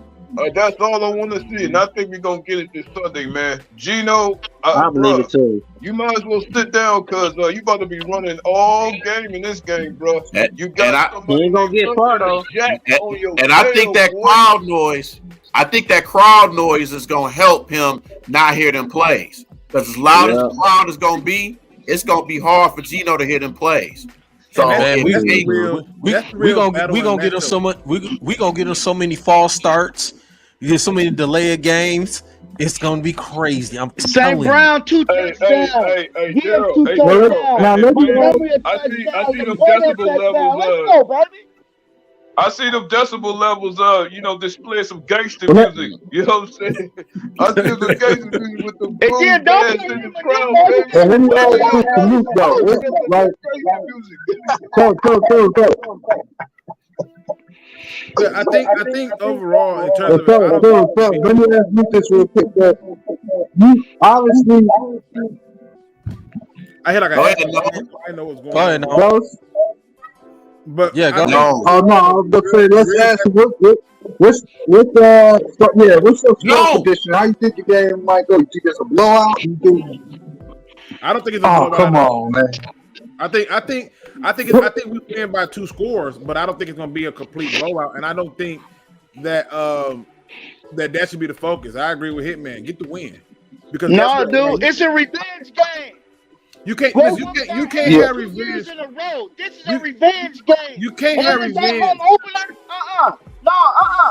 You gonna take this ass whooping? Come on, Yeah, but quick. how do you Now have a I gotta cut you quick. You said the girl be still. Come on outside. I gotta cut you I'm quick. loving this right now, No, bro. I'm just saying, but how was it a revenge game when all the things that happened was we did to ourselves? That's all this straight talk, man. Let's go and say throw to collect kneecaps. That's what I'm talking about. That's right. Dude, yes, we did do a lot to ourselves. That's fact. I got you on that. But you done whooped my ass 2 years in a row. We coming for that ass. Period. Come on outside quick. Now you done call me out. Come on outside. Come on outside. Yeah, look, You wanna Michael hit Banks. people with garbage cans. Michael Banks, they gonna be scared. Them Seattle players gonna be scared if they listen to CJ. Them fans listen to CJ Gardner, and they gonna bring all them damn robbery ski masks up. Dude, I'm trying to Nobody's find gonna me be one worried. right now. Dude, I'm wearing mine. I'm Damn. gonna be sweating. Oh my God. Hey, I'm mad. Hey, Michael Banks, I'm kind of mad at all y'all because y'all ordered all that shit on Amazon. We gotta run. I work for Amazon. We gotta run that shit out there, Dude, bro. We I got to could run get them for bitches to $1. y'all. I don't have one. I want one. You damn right. And look, you know, my man Joe Smurcatelli gonna have some on the street. They might be things with the eyes and shit cut out, but I'm gonna buy one there for $15. He gonna be right next to the guy that's playing the buckets for drums. Yo, I'm buying it. Oh my goodness. He gonna be next to the guy with the Man. So, and I'm trying to laugh, but I'm in my head. I'm like, my man be out there faithfully. Oh, dude, he be Hey, killing too. Don't he know? I take away from his We skills. lost some bitches on next Sunday. True. I ain't taking away from his skill. I'm just telling But we really do need to come out though this game, and I mean 100%. We need to come out this game and understand that we are going to have a huge advantage with the crowd. The crowd, and it's so funny because What Were Sports posted something on Instagram that showed where we got so loud in the stadium that they was willing to throw a flag on us. We need to have them revisit. You remember that? You remember that? I remember that. When Barry Sanders ran for 2,000 yards. They were gonna penalize him. Yeah, and I remember that. So I feel like we need to make sure we take advantage of that loud crowd. When we get out there, you should be able to hear a rat piss on cotton. But when they out there, it should sound like a damn volcano went off. And I feel like with that happening, that's enough to disorientate Geno Smith. He's not a guy that works well under pressure. So we should be able to take advantage of that. Yeah, remember this? And I said, you make Geno Smith play like he was with the Jets. Yeah, but this question is for Luke G. Luke G. Yeah. Seriously, you supposed to beat the teams you're supposed to beat, right? Correct. This is one of those teams. And I'm talking about the New England back in the day ass whooping. We put 60 points on you because you couldn't stop us. If you want us to stop scoring, stop us. That's the way we need to whoop their ass on Sunday, period. Hands down. You beat the teams you're supposed to beat. And I agree with that. I agree. There's no reason that they should lose this game. There's no reason that we should lose this game. There's no reason why we should be concerned or trying to figure out, hey, what we doing. I agree with you that they should be winning this game. They should be beating the team that they're supposed to beat. I thought they should have beat it Kansas City. We did. I don't think we take an L for a long time. And in my opinion, we should get off to a very hot start and before we get into those wins. But by October, we should already know where we stand. But hold on, sure. Let me get my imagination machine. Yeah. Man, why don't we walk around and go undefeated all the way to the Super Bowl, win the Super Bowl? That would be a great slap in the face for the NFL. Boy, it'd be a damn riot in Detroit if that shit happened. I might have to go over to Canada for a day or two. They're gonna burn this mud down. That's all. It sounds like a hot take. Look, we about to throw a pipe bomb. Hey, listen, we all a perfect team. They'll be about to throw a damn pipe bomb and damn Ford Field. They have to tell them, hold on. They'll be like, hold on, bro. That happens, bro.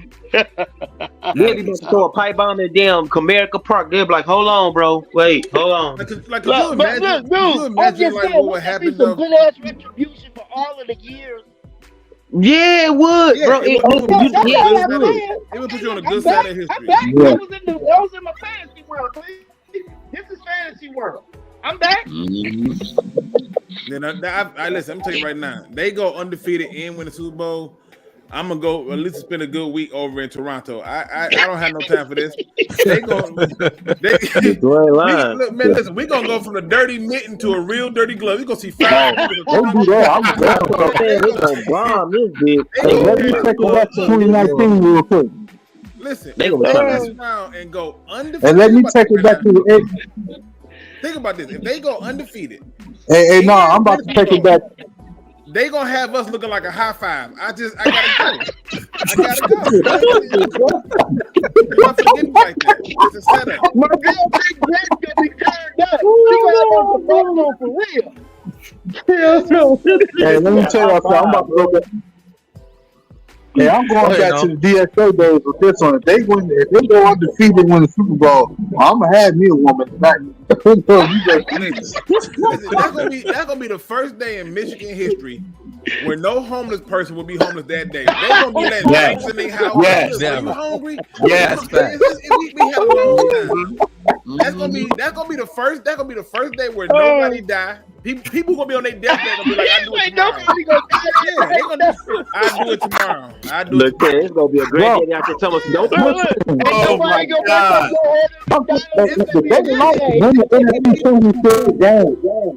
It's gonna be people thinking about robbing other people, but only robbing to let them know, hey man, you might want to lock that door. I just want to show you how vulnerable you are. It's gonna be different. Give them that back.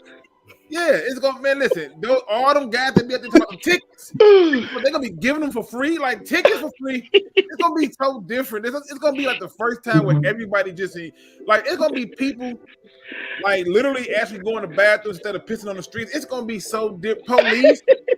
Police gonna be sitting there looking, trying to figure out like, are we gonna be out of a job by tomorrow? They gonna be parking out MD22. Yeah, dude, it's gonna save. It's saving lives. Disco. Bro. Hey, Why I'm just telling you, man. And it's already bad. It's already bad enough that it ain't enough police already. Just imagine if all that happened. They gonna be able to and the National Guard ain't gonna come save either. National Guard gonna be partying too. Listen, DC, you sound crazy still. Hell no, they gonna be gone. They ain't even gonna show up. That's what I said. The National Guard, ain't gonna save. The National Guard ain't gonna be around. Shit. What? Hey, Breeze. Watching the game. Yeah, Breeze. They gonna call that motherfucker like we need help. He gonna be telling us, bro, I'm kicked back at home in the safety of my home. I'm not going out there. It's gonna be people putting themselves in jail. Like, man, I don't want to fuck up everybody else's fun. Exactly. Yeah, but just think about it though. When I'll never forget this, bro. I remember when the Pistons beat the Bulls. It's only 2 times in my whole life that I ever hear gunshots that sound like we in the middle of Iraq. It's New Year's Eve, going into New Year's Day, and when we beat the Bulls. I've never heard so much shooting in my life. The celebration was ridiculous. I couldn't even. The next day, I'm like, okay, well, we beat them. It's no big deal. What about when we swept the Blazers? Man, I was out on Greenfield and Grand Prix with my brother, dog. Yeah, that's what I'm saying. You just, like I said, that it's a great thing to have. But again, we got to keep it one game at a time. You know, so like you said, using your fantasy. I told you, look, this is fantasy, bro. I was fantasizing. I was in the Marvel What If. Who was using them puppets? Yeah, using the puppets. Listen, I saw like that was the first time in my head when he said, I thought about it and I was like, bro, it's gonna be so weird where it's just gonna be like people gonna be everybody. You know how in Detroit people just they look at you, they give you a little nod, they gonna actually speak and hug you like, brother, you look good today. God bless you, hug. It's gonna be different, you know. What about that one guy from Dave? I think the day the Lions win, two games, I think all nursing jobs gonna be hiring, police jobs gonna be hiring because there's gonna be so many people gonna be so nervous to go to the Super Bowl. All types of help with you, like you gonna have a whole bunch of nurses for that. This gonna be hell. They might be going crazy in the birds, bro. They might be going nuts in the birds doing that same stuff. Yeah. Number one, it's gonna be too cold outside. I'm gonna be down there on the parade route. It's gonna be too cold. Hold up. The cold don't stop, man. The cold don't stop the suburbs from going crazy. No, it don't. It don't stop the suburbs from going crazy. Hell no. Hey, Banks, man, we can't take it on Woodward, man. We gotta take it on the Jeff, man. We gotta take it on Jefferson Ave. We gotta take it on the Jefferson Ave. I hate to bring it to you, bro. I hate to bring it to you, Hitman, but I'm gonna stay my ass in the house. You know, the more I think about it, and I'm gonna stay my ass in the house. I hate to say this, but the more I think about it, if the Lions go undefeated, because that would be the greatest season of all time, and win Super Bowl, the Detroit Princes are gonna have to just go ahead and undock and take their ass on the other side. It's gonna be the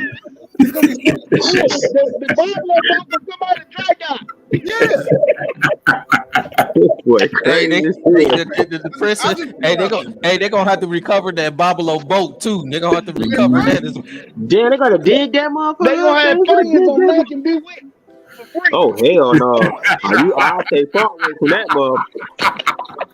Hey, it's gonna be good. But I will say damn sure get robbed on Mac and B. I will say this: when looking at each game that's coming up down this stretch, like you just look at the schedule right now, and this is just me being honest. Where do you really see them losing at? Like early on, like for real, for real. I told you they're gonna go into the bye 8-0. I told you that. Again, is that possible? Yeah. Yes, absolutely. Absolutely. Possible. But the reality is this: there are certain things that change outcomes. Injuries is one of them, right? Yeah. I'm pretty sure that they had high aspirations for the Jets, and then things got real when it got real, right? Yeah. Then when Ken Rogers got softly tackled and hurt. Well, it wasn't a tackle. It was just, No, it just popped. Achilles are just weird, man. Like, it's a muscle. Yeah. Like, people don't realize this. Your voice box a muscle. Your brain's a muscle. It's so many muscles in the body, and stuff happens all the time. Like, people have strokes and don't even know why they do that. So, Yeah, dude, I tore my Achilles in the military, so I understand. Shit. he probably wasn't doing nothing but walking. So I understand. But when you look at the game, you talking about, like you said, the bye week is week 9. Maybe Baltimore. That's what I was thinking. Or maybe the Cowboys, but I don't think we losing to the Cowboys. I don't think we losing to Baltimore. We don't play the Cowboys until week 7. Probably the same. By the way, I'm glad y'all mentioned Cowboys. We are destroying the Cowboys this year at all. The game I want to see is going to be with the Chargers. That's going to be a shootout, boy. That's going to be a good one. Yeah. The Chargers. I don't know. Chargers just got spanked by somebody. Yeah, they lost to the Dolphins. They just Miami. lost to Miami. Tyreek Hill went retarded that game, boy. Yep. Yeah, they lost that game. Yeah. But yeah, man. But Luke G. I want to put this out there really quick then, because I got it. Like I said, I do got to get up kind of early, man.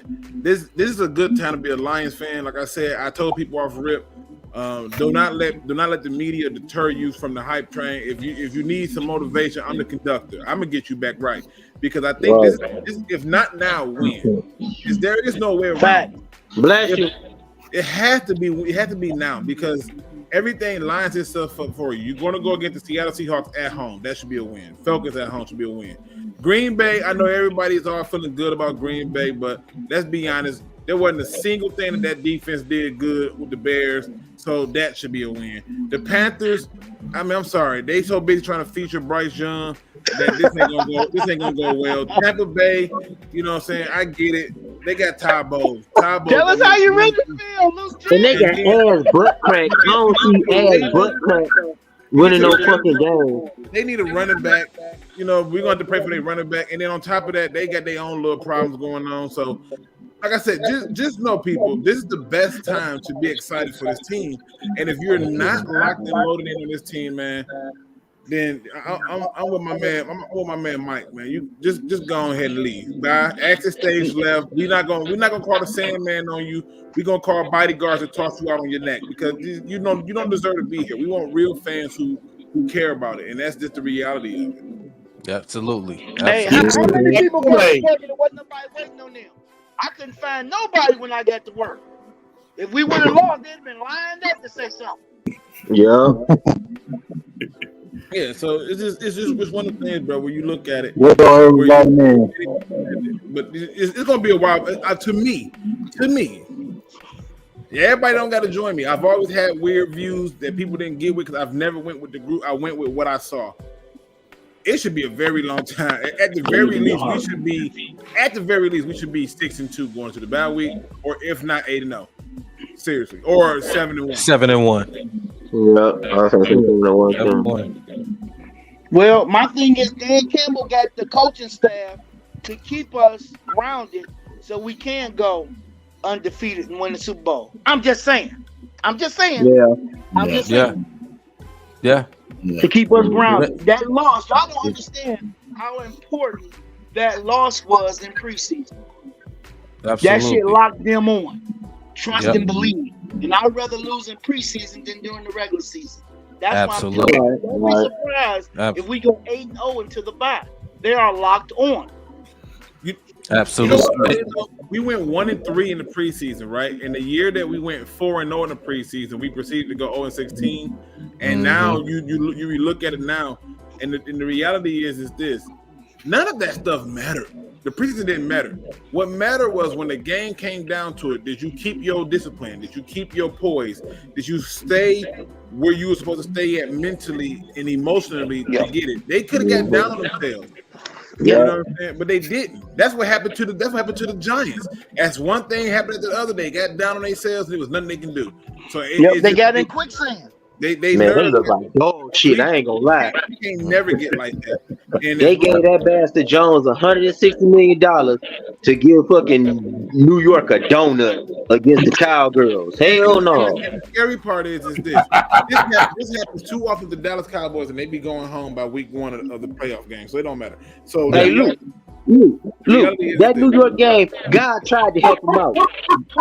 God tried to help him out. God tried not to make it storm. When he see how bad would it be gets, so he was like, befitting fuck that the this, Lions man. got the Cowboys in the playoffs again. We would He was like, the I hell can't this, wait. man. I can't wait. But like I said, you right about this, Luke G, and I want you to go with this, all right? So, you go. Luke, I know you said Enjoy the journey. Because come February, I want you to look back on this, how we enjoyed the journey. That's what it's all about. Because this is our year. You can philosophize, say the stars lined up, the NFL gave Sheila the winky eye, whatever the hell you want to say. Reason being is because the doggone draft was where? In Kansas City. Why? Kansas City won the Super Bowl. The draft is where this year? Detroit. Detroit gonna win the Super Bowl. And why I come up with them trends? Well, Tampa Bay was the first team to win at home, right? Super Bowl at home. The very next year, the Rams won at home, right?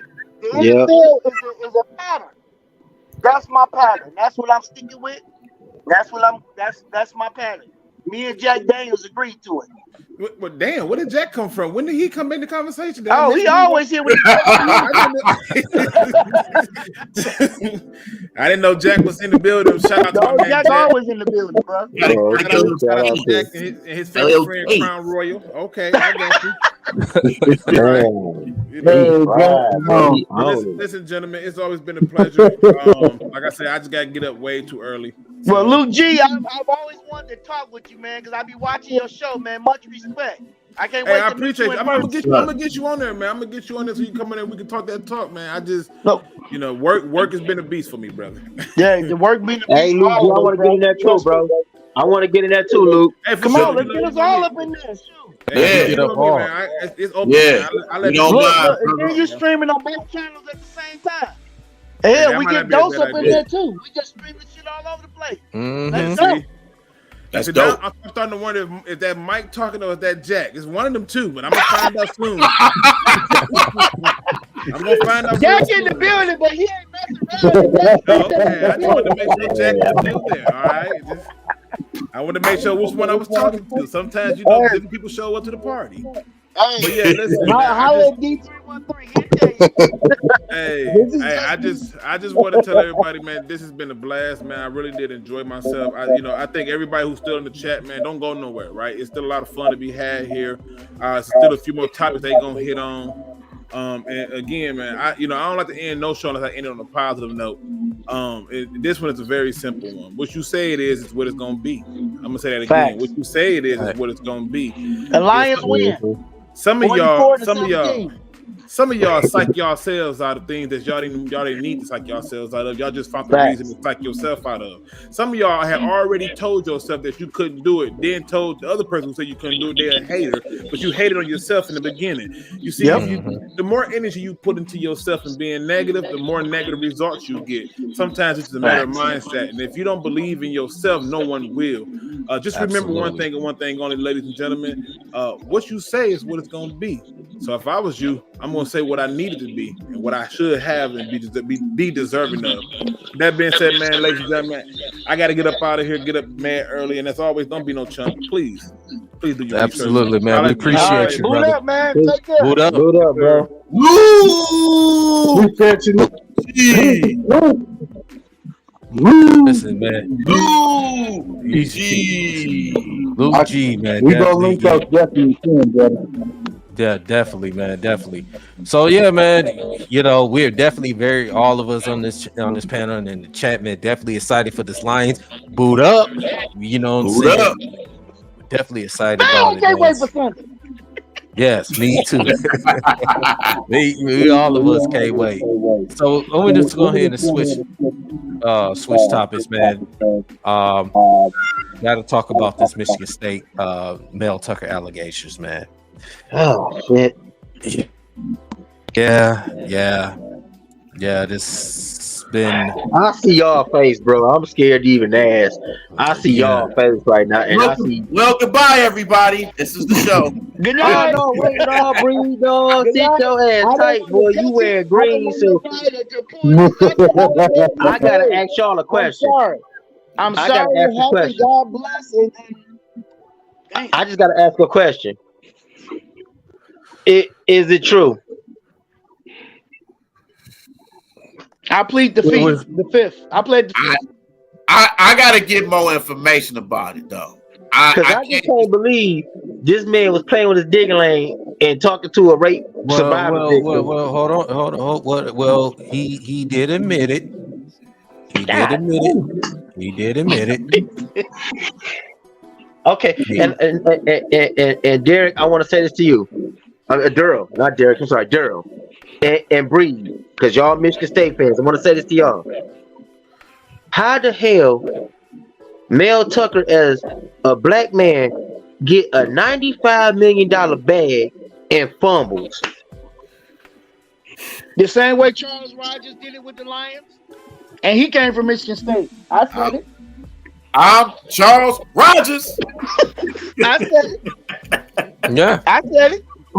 That commercial is classic. I'm sorry.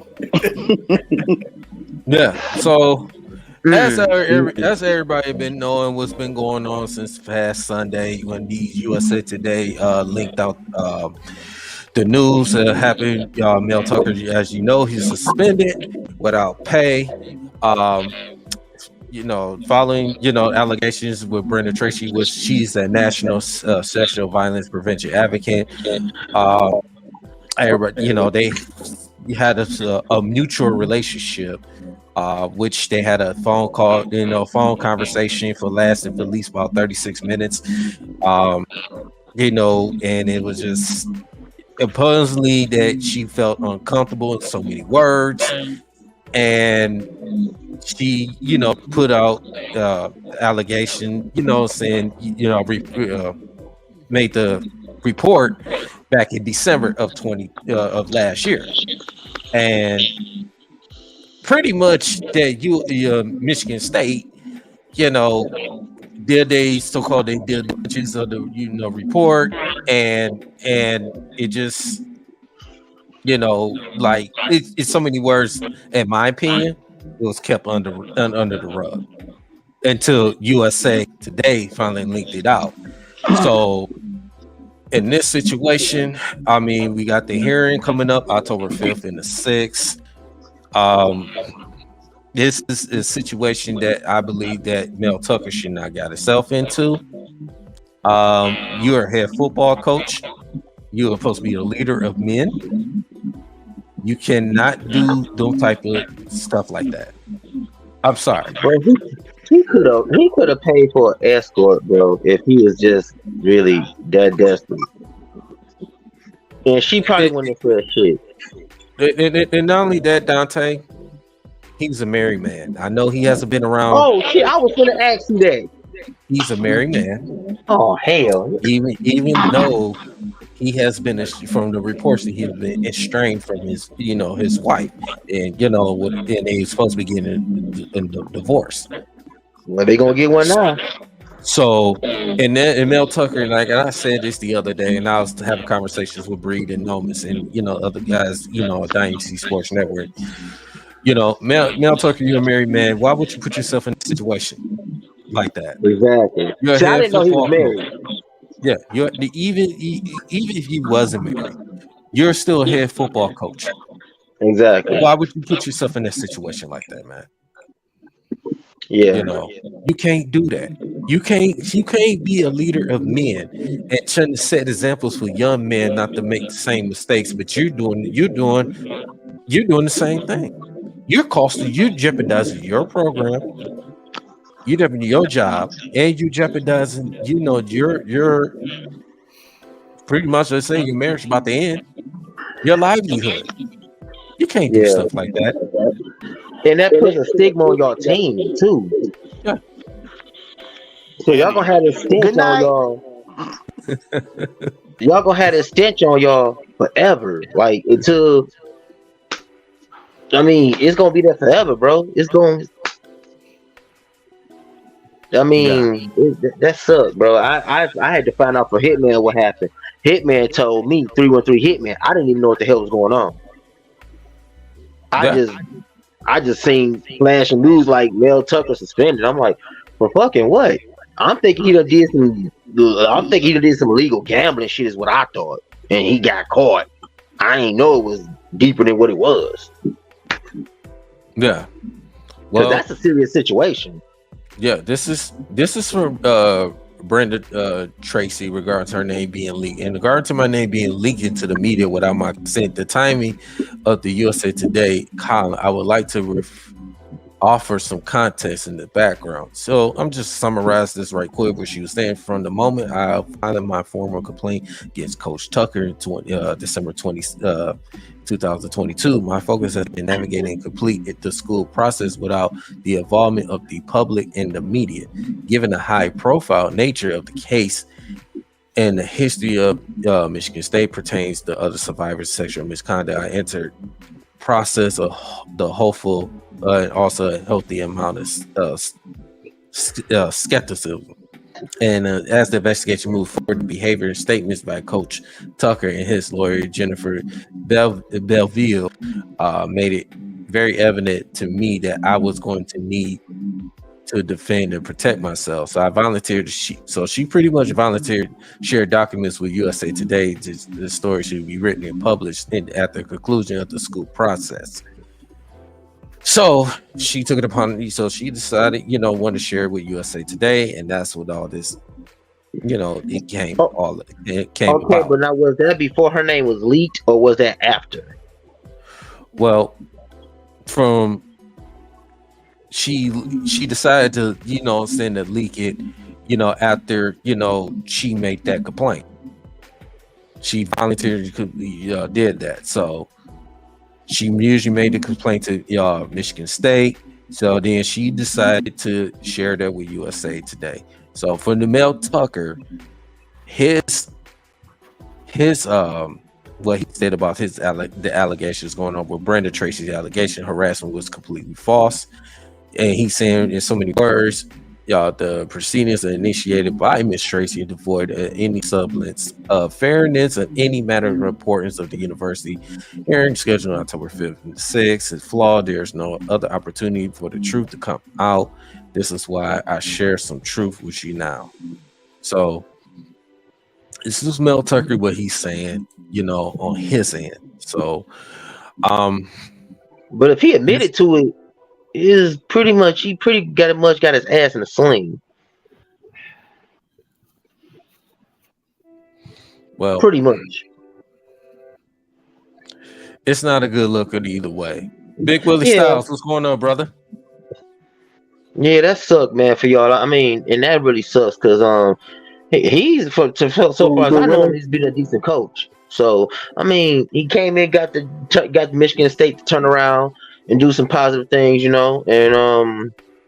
it hurts more for y'all because he's y'all coach, he's y'all leader. He leads these men out every day to war, and he's probably like a father figure to half these kids on the team, and absolutely. For you to do that and to have that and to have these kids look, well, damn, that's like my father went and did some really complete idiotic bold stuff, and then I'm looking at him like, damn, well, Dad, like, didn't you say don't do things like this, or didn't you say stay focused and keep your head on straight? And that's kind of crazy, man. That's why I feel bad. Like, damn, man, like, like these guys looked up to you. Now you gonna put a stigma on his team now. It's gonna pretty much make y'all look bad. It already probably does at this point. Yeah. So, damn, man, I'm sorry y'all got to go through that, man. I talked to him, man. He was embarrassed. He was truly embarrassed by it. Yeah, so this has been a tough situation. So as Harlan Barnett was the secondary coach. Now he's the new interim coach, and Mark D'Antonio has came back to the Michigan State staff. He's then going to be the assistant head coach. So, yeah, I saw that. So he's definitely going to Get these guys. Both of these guys are going to get these players to focus. We got a big game coming up against Washington, the number 8 team in the country, coming to East Lansing on Saturday. So, yeah. I want to ask you and Bree the question too. In the minds of these players going through this situation, this this story coming out and swirling around the time when they have about to have one of the biggest games of their life. How do you think these guys are going to respond? Because that's a really mental thing. They got to try to really put this kind of in the back seat. You know, I know they're not gonna get out of their head, but they got to kind of put it in the back seat and kind of like almost got to like forget about it and just go out there and try to play. I mean, do you think these guys are capable of doing it? Bree, I'm gonna let you go ahead and answer that. Absolutely. I think it's lucky that they playing this game at home. Yeah, because it would have been on the road. Oh, it would have been. Oh my goodness, crowd would have just crazy on them. So I think this actually is gonna motivate them to win. I think the crowd is gonna motivate them, and I just think they just gonna be as much stuff is going on, and I know they're gonna be embarrassed, and that took them all out of the loop. But I think this new coach, I think they're gonna win this for them, and I think it's gonna be a motivation not only for this game, but I think for the whole season. I think they're gonna be geared up. I think this is something that this team really need. They back us against the wall, and one thing about what we know, what Michigan State is known for, is winning games when nobody think we gonna win them. We've done it for years, especially with basketball. But football, we've done that too. But yeah, I think they can. I just think that what Mel Tucker did, man, it's just embarrassing. This is the third tragedy that this university has been through in the last couple years. Yeah. You know, with the Nassar thing, and then a little shooting incident, and now this. This is bad for the university, and he should be embarrassed. Yeah, he should be highly embarrassed. And man. Yeah, and this is the thing too. And then say this too. This is the thing that. Yeah, on the playoff. Yeah, those the good old days when we went to the playoff. But we know the results. What happened when the Alabama. But but the thing is though, the thing is that you're a head football coach, and now you get these guys that some of them are already committed, that maybe wants to commit to Michigan State. Now it's like. You going to these parents' homes and all this stuff, and talk to these kids' parents. Talk, hey, your son could be part of this team. I could get him to this, the third, to be, get him to be a better person. But now, it's like when they hear Michigan State now, especially with this allegations that's going on. You get guys that kind of want to just like, you know what? I'm gonna step away. I don't want to commit to Michigan State, and that's gonna be the situation because it was already. I think it was already kind of hard for y'all getting recruits back then, and now that y'all got this guy, it was easy. The recruits was coming, And now that he did this, they're gonna look well, he did this. Do I really want to mix myself, like you said, DC? They like, I don't really want to mix myself. I don't want to be no parts of that. I don't want to mix myself in there. And that makes y'all look bad because y'all are true diehard fans, and I know because y'all defend these motherfuckers all the time. Anybody step out of line against them, y'all on their ass. For sure. You know what I'm saying? But this makes y'all university look bad. Like you said, it's been 3 tragedies in the past 3 years. Yes, sir. So it's like, come on, man. It's like, damn.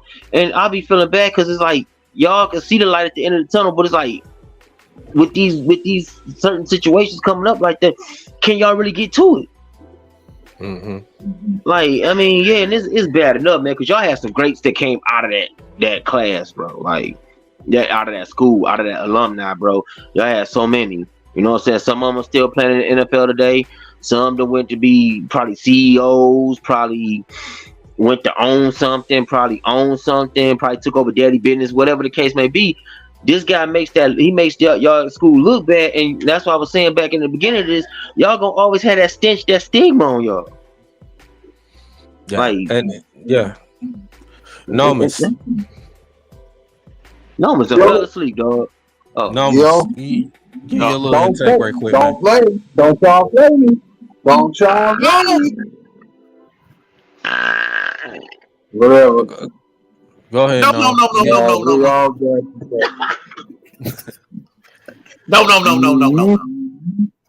What's going on, a-holes?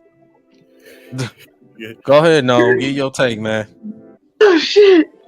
Yeah, the thing about the Mel Tucker thing is, it's just not. It's just not a good look. I swear for God, it did not have cut out. I'm gonna get y'all. We can hear you, no. We can hear you, bro. Go ahead. I'm gonna get y'all. No, you good. Go ahead. Like I said, it's just embarrassing, man, because like everything that's been going on, you know what I'm saying? And listen, you hear all the time growing up, you shouldn't really date nobody at the job, you shouldn't really do this and that and third. But we know sometimes it happens. But the manner of the way it happens, not so much that you was messing with another woman, it's not even the fact that you was married doing it. It's the situation when you work for a franchise. In this type of world we live in, where certain things are the way they are in the systematic world we live in, you as a black man know that you are taking a dead gone risk dating somebody within that organization. It ain't right that we always get caught like that, but you know, when you think about the main Delta scenario, I'm saying it's like it's this narrative that only the person, the man involved, is supposed to be punished. It's just how it is. So Mel Tucker is a situation, man. This one could have been avoided if you just knew better. Like, I understand you want to date a woman. You couldn't find a woman outside of what you do for your business that you could have did this with. You know what I'm saying? If you went out there and found a woman and cheated on your wife that way, yeah, it'll be a scandal about it, but it wouldn't be something like, oh, we got to suspend them when you did this on the staff. And the situation was with a woman that is, you know, probably that had some tragic happen to her back in the day. So you know the stigma with that too. That's another thing why the schools go feel the way they are, because they look like that she was a victim at one point in her life. So if you come doing this, even if you say that she was in on too or something like that, that still is going to look bad on their school, because they like, hey, your coach that you guys paid $90 million to, who's supposed to be more responsible than responsible other young man's life right there under his care. He messing with a woman that was a victim, and this and that third, and praying on her, knowing he was a married man and everything else. That's exactly what you said, and that's why I say it's just a bad look. No, am I saying Mel Tucker is the best person ever exists? No. You know what I'm saying? Like I said, I have my personal suspicions about the story. But just for Mel Tucker, it's just not a good look. Especially they barely 5 months out of the whole thing with the shooting, like y'all just knew. And now we have this going on. So it's like that's a lot for a school that to deal with, and that can make them look really bad and make people not want to come here. You know, it's already bad enough we send your kids to school, you know, hoping that no shootings happen and they step out the door. Now you go in there, you know, you go play football, you know, your parents work your life, spending your money to help make sure their kids get a scholarship and everything they can to get in there so they can live their dream playing sports, whether it be football or basketball. Then the coach just there, do something, and then it could end up hurting the team and hurting that young man's chances. And you know, now they gotta regroup and find somewhere else to go and try to stick and tough out, hope they can have a fancy career or education. So you have to think about the decisions that you make, not just only for yourself, but you gotta think about how it affects everybody else. This don't just affect him and the woman that he's dealing with. This affects his family, this affects the school for the money, the teachers around them, not to mention the students and, you know, whoever else, because the teachers get affected too, because think about it, he's the coach there. So at some point, now people are going to talk. stuff that be behind closed doors, things could be said. You never know, somebody could come out and say and turn on them and say, "Hey, this is what also done. And he did this to me, like stop and did that." So you know what I'm saying? It's like it's just a bad.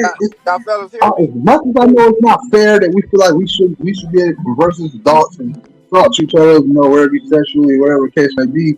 You have to understand it's just the person of the world we live in today, and we just like like me and my job. I ain't got no $90 million. I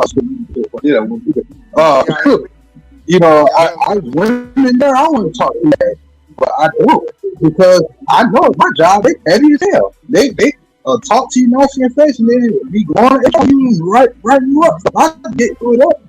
I probably deserve it because the way I'm flexible and knowing what I knew information prior to getting it. Hey, how this country is as a black man been here for 50 years. So you know that. We can hear Big Willie Styles. Okay. And that's just what I'm saying. We got to make better decisions. What's going on, Big Willie? I got to make sure y'all was hearing me, man. No, that's it. I'm good, man. I was jumping back and forth. I had to come in for a minute. Big Willie Styles in the building. Of course, I got to make sure I let my name be known. This time I was trying to make sure that I was able to get somewhere where I could jump in on this because this thing with Mel Tucker, it's getting juicy, fellas. It's getting juicy. Here we go.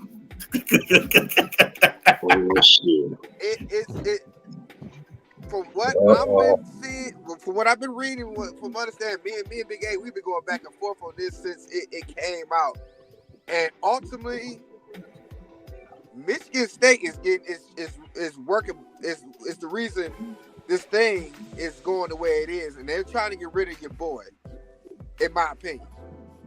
Now, of course, he has something to do with it. Yeah. We got into that during the show Sunday. But reading from what he sent through his lawyer and reading from what the young lady sent through her attorney, and from what I've been hearing, they're ready. It looks like Michigan State is trying to find a way to get rid of Mel Tucker and not have to pay him all that money. Yeah, it goes back to what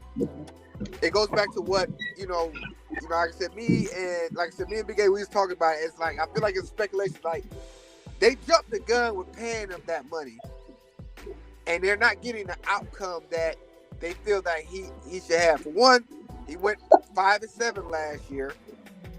You lose your starting quarterback and your star receiver, in which the star receiver is shining at another university.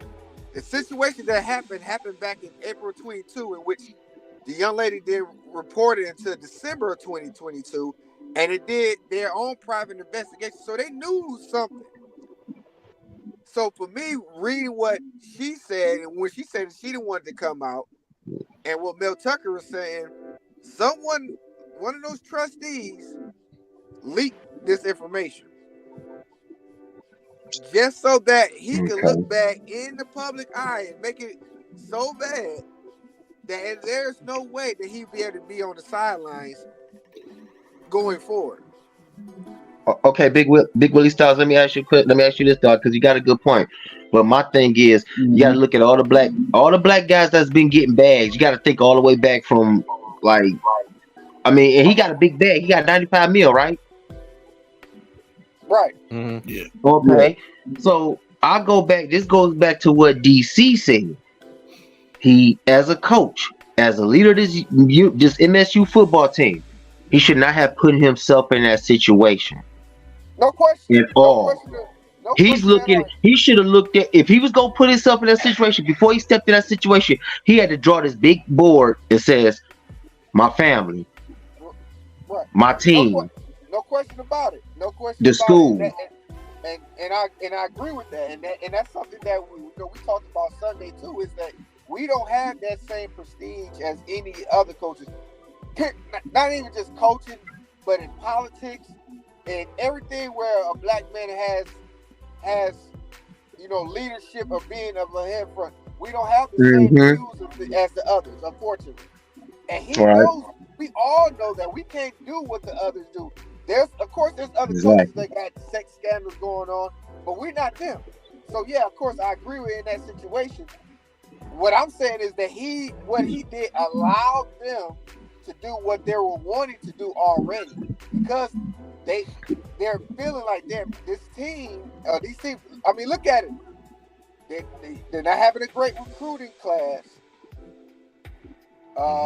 Last year, they didn't end well. They lose their star players primarily from last year.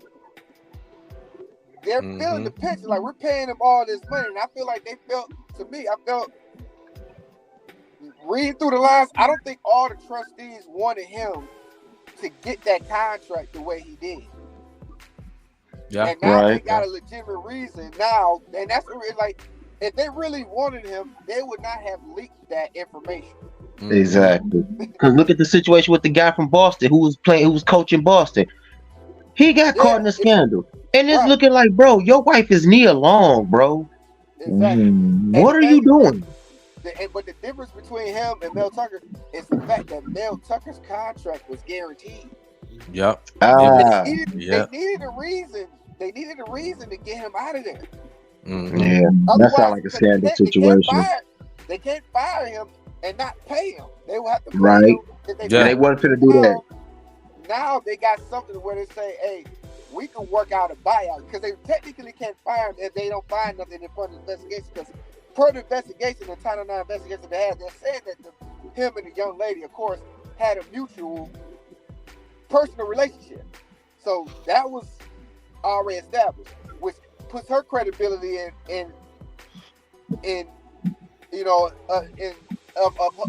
up front, because she didn't want this to get out, because this was a money deal. Like, I don't want this to be out front. She was trying to go for the money. That's why she didn't want it to come out, which was, smart on her part, to try to play it up there, even though it's scandalous that she's doing this. But like you said, he put himself in this trick bag. Yeah, So because that's what, bro. That's crazy. Because this the thing. I'm pretty sure they just had like a personal, like, was it like a what do you call it? Was it like a business like relationship? No. Based off it started that way, but based off of the evidence that they uncovered with the times that they talked with each other, it wasn't during business hours. Each call was over 30 minutes long. So they built a rapport with each other outside of that. On top of the fact, and this is where, like, I lean towards Mel Tucker telling the truth, because the fact of the matter is, like I said, she said the situation happened in April, but she didn't come to the university or come and put this request in until December. Okay, now let me ask you a question. Because she put that in so late, you say it goes back to what you said, it was like a money situation. Yeah. Now, do you think like with that situation happening, do you think he said something, like kind of like threatened her or something and made her like? I feel like he was breaking it off with her, because if you look at the reports, she was scheduled to come back in July of 2022 to come back and do another one of her seminars, but they ended up postponing it. And what he was saying, like, she was bad mouthing like other schools, they put the Jim Harbaugh situation in there, and then he said that she said something about his wife. So I'm assuming he was trying to break that off with her, and she didn't like it. Now that you ain't getting to the bag, which coming back to state, now you want to say something 6 months later, and then the investigation showing that y'all didn't have something mutual. It wasn't a sexual harassment thing. So I'm on his side with that, but with him admitting to doing what he did over the phone when he went to whack-a-mole on the phone with her, that makes it a bad look for him in regards to the eyes of the school and him being the head coach. And I believe that's what I believe he's gonna lose a case because of that. Well, I don't think he's gonna lose. He's not gonna lose the case, but he's gonna lose the case in public opinion. Yeah. Morally, that looks bad. And this is something I was saying during the show. Like, you would do something like this. For one, like you said, you stepped outside on your marriage, and you did something with a lady that's an advocate for sexual harassment. How is me as a parent would I trust you with my child, and you put him in this predicament to where you're not going to be there? He's not going to be able to coach anyway, because no parent or students or staff is going to be able to trust and look at him on that sideline again. Nope. Yeah. So That's what hurts. That's what hurts the school, because that's what I was telling DC, and that's what I was telling New Breed, because these guys are Michigan State fans, and it really makes the school look bad. Like nobody's gonna want to go here. Nobody's gonna want to go. They're gonna be like. And outside, like I said, outside of us clowning, you know, saying State, you know, of course, Big Willie Styles and us on the other end, we big Michigan fan, but this is something this is different for me, because like I want to get to the gist of, you know, the ceramics of this whole situation of who do you believe? You know, we're facing in this world, like I said, it's even outside of a sports thing. What this is, because it's like, you know, we're going through this thing where it's like, do you trust all women when they say something happened, or do you wait for the evidence to come out and say who's who? Yeah, and it's a divide right now, because most women, once this came out, they was already gonna believe the woman, and then with Mel Tucker, he told his truth. Are you gonna believe his truth, or are you gonna believe her truth? And that's where we're at with this situation. Yep. That's why I say this is a little deeper than what it would normally be, because like he said, like this is his reputation. Like, yeah, I may have stepped outside of my marriage, but what we did was mutual. But she's coming back and saying it's harassment, and then like you trying to keep it on the hush. Why are you trying to keep it on the hush? That's the thing. That was the thing. Why are you trying to keep it on the hush so long? Then all of a sudden you want to decide you want to wait, and then to say something later on. Right. Yeah, but then it's still like it goes back to what we said. He put himself in that position. He should have known when he got involved with this woman. Yeah, we get that. Any man that's in a relationship with a woman and trying to step out, he should automatically know what the hell comes with this shit. It's going if you step out and think you creeping, the shit gonna come back on you. Of course, I agree with you on that. Like this whole thing is on his shoulders. Like you said, when you stepped outside of your scope, for one, of the sanctity of your marriage, of your home, and put yourself in this position, ultimately whatever happens, it could have been prevented. This is something that could have been prevented if he didn't step outside his scope. Now he's trying to say that at that time him and his wife were like estranged.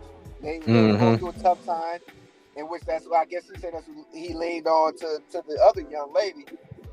But that's hearsay. We don't know that for sure. But but still, that's crazy, man. But this thing is gonna get deeper and deeper, because like, to be honest with you, if they let him go, they gonna have to pay him. They're not going to get. The state is not going to get out of this thing as they think they should. They're gonna have to pay him. Clean. May not be the they're gonna have to. That he's guaranteed, but they're gonna have to pay him, and they're gonna have to pay her, because with the Title IX, is to protect the so-called victim's name. With them leaking that, it goes against what the Title IX is for. She can sue the school because somebody had to let that out. That wasn't her. So she's going to get paid regardless too. And overall, Michigan State is the one that's going to look bad either way in this situation. Right. Yeah, but just the thing. So is it? Ain't it something in the contracts in the code? I don't know. I ain't never seen a contract, but ain't it something in that shit that'd be like if some crazy shit happened? Yeah, if he's like found, this. If it's found like would the contract be voided? Like where they don't have to pay him? Yeah, if it's found that he did something against like the code, it's like a code of conduct. Okay.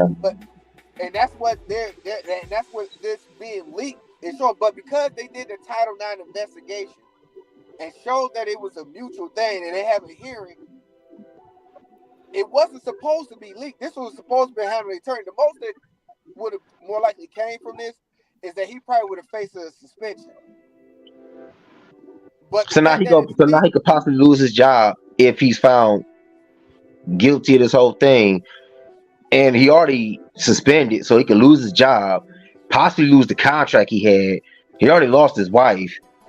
He gonna have to pay this girl. The school gonna have to pay her, and then he gonna have to pay his wife because how long they been married? Long enough. Oh shit! Yeah. Long enough. But So he out of pocket both ways. He gonna have to pay the wife, this chick, in the school. He got to get the school the money back.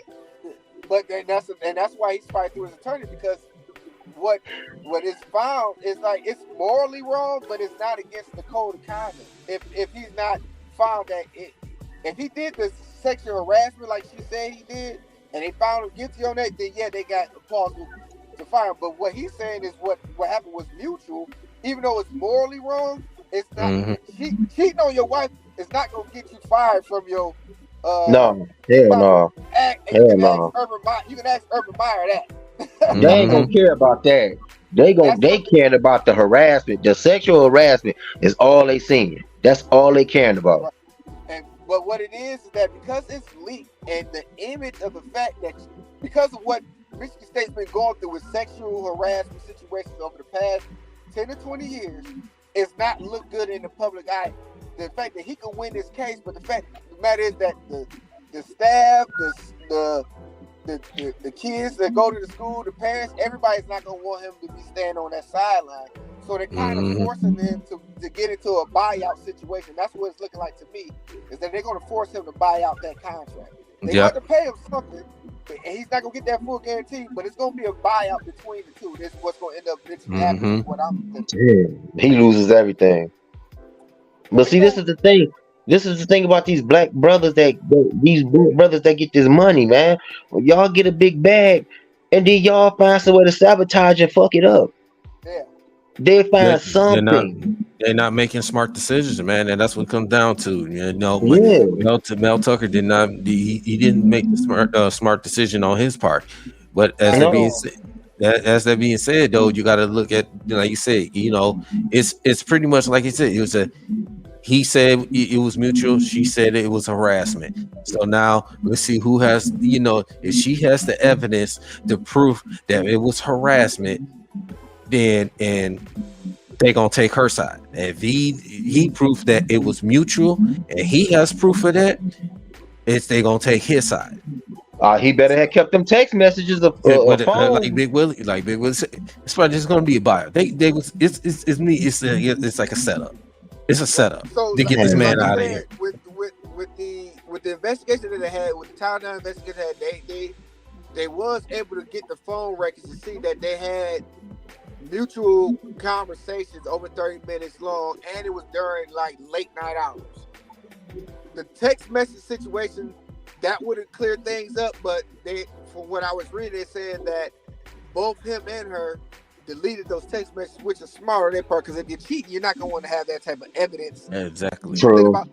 But if they still got the phone, but if they get the text phone things, they can still get them, can't they? Yeah, if it comes to that point. But that's why they was trying to do this up, on the hush, like undisclosed, because now it's going to really open up an investigation, which they can be able to, technology-wise, if it gets to that point, they can pull those messages. And she's gonna be hit from that, because it's gonna prove what he was saying. Like, yeah, we texting and talking amongst each other. So that's why she it was a money pull for her. But but from a Michigan State point of view, it was an escape route that they needed to be able to get out of that contract that they gave Mel Tucker. Because I truly feel that's what they're trying to do, is get out of that contract. It sounds like a Bill Cosby situation. When Bill Cosby was sitting up there trying to buy NBC, when them people found out he was trying to buy NBC, they was like, bullshit, we need receipts, because Bill Cosby had the money to buy it, and they was like, oh no, he's not gonna do that. But just like Bill Cosby, I mean, in this situation, Bill Cosby and Bill Tucker, they put themselves in this situation the way they can get jammed up. Yeah. So it's but see, that's the thing. But see, I gotta kind of defend Bill Cosby on this one, and it's the reason why. y'all, all these women that he claimed he did that to him, y'all automatically knew on point from standpoint that this man was a married man. Period. Y'all knew that walking into that room with him, meeting him. Y'all knew that then. Y'all knew that going in that room. Y'all automatically knew what y'all was dealing with. This man's a married man. But Yeah, again, Dante. That's accountability on them. But the Yeah, it don't. Right, you right. It don't. No, it doesn't. It doesn't. That he's a married man that has more to lose than them. Right. Exactly. Right. He has more to lose than them, man. He knew what he was doing going into there, hitting them with the Quaaludes and everything. He knew what he was doing. But when you try to play them games, because he did what the others did, but you're not like the others. As much as he thought he was on the other side, they humbled him and said, "Listen, you're not like us. You can't get away with what you get away with." Same thing with Mel Tucker, brother. You don't have that color hue to be able to get away with what they can get away with, and this is why why you're going through what you're going through. It's a downfall for, like I said, for black coaches, because we're trying to get rid of this stigma that we can't coach at the highest level. And it's not only did he coach at one of the highest level, but he's one of the highest paid coaches in the NCAA. Period. A lot of people, the other hue, don't like that. We know that they don't like that. And he just gave them, he just opened up that window for them to pour out some nastiness that could come from this, that it's going to be crazy. But I got to go, fellas. I just had to hop in, man, get my 2 cents. I was waiting for y'all to jump into this topic because I wanted to come in and get my 2 cents. I'm about to hop in the comments, man, but I appreciate y'all for letting me come on. Listen, if you guys tune in, make sure y'all guys tune in Sunday. Back on Course Sunday. DC going to be in the building. Dynasty Sports Network in the building. Big Willie Styles. And go blue, fellas. Go blue. Yeah. Well, thank you, man. Thank you, man. Hey, DC and Bree, man, I do feel bad for you guys, man, because y'all both are diehard MSU fans. Shit. My girlfriend, her family, all her family is MSU. To the bone. I'm talking about both. I'm talking shit, even probably baseball, if that shit even still going on, they in it. So I feel bad for you guys, because I mean, he was a leader, man, and that hurts when your leader does something so boldly. And at the y'all going in at the top of your God, what's up? He walked right in. We got Sergio in the building. Sergio, what's up, brother? What the what? We got Sergio in the building. Sergio in here, bro. Oh, wait a minute. No, we got Sergio. Yeah, we got to hear from his point, man, about this, because you unmuted. Go back. Yeah, Sergio, you got to unmute, bro. Yeah, you got to unmute, sir. You got to unmute. You unmute. Got it. Okay. Hey, listen, don't hit me with more political stuff. I was just on Fox News the other day. Don't hit me with no more politics. I saw the got to get your take on it. I do politics once a month. Sergio, we got to get your take on this, bro. Like with this Mel Tucker situation. I mean, because all right. So I'm assuming all you guys are Michigan State guys, since you guys are from that area. No, they are not me. Okay, who do you root for? I'm a tweener. I'm a tweener. Okay. So, when I read that story, I had a big issue with that. I think the first thing that jumps out at me is, as an employer, how are you going to control a lot of the stuff that goes on in my personal life? Number one. Now, we're not going to sit here and condone any type of misogynistic things. That's not what this is about. What this is about is understanding that based on what we read, right? Because we don't know what went actually on. But if that was my daughter, or that was in that situation, and some guy is, pleasuring himself on the phone like she claims he was on the phone, not next to you on the phone. How about you just hang up? How about True you just that. hang up? True. And True then, that. True that. and so these were all things that I found an issue with this stuff.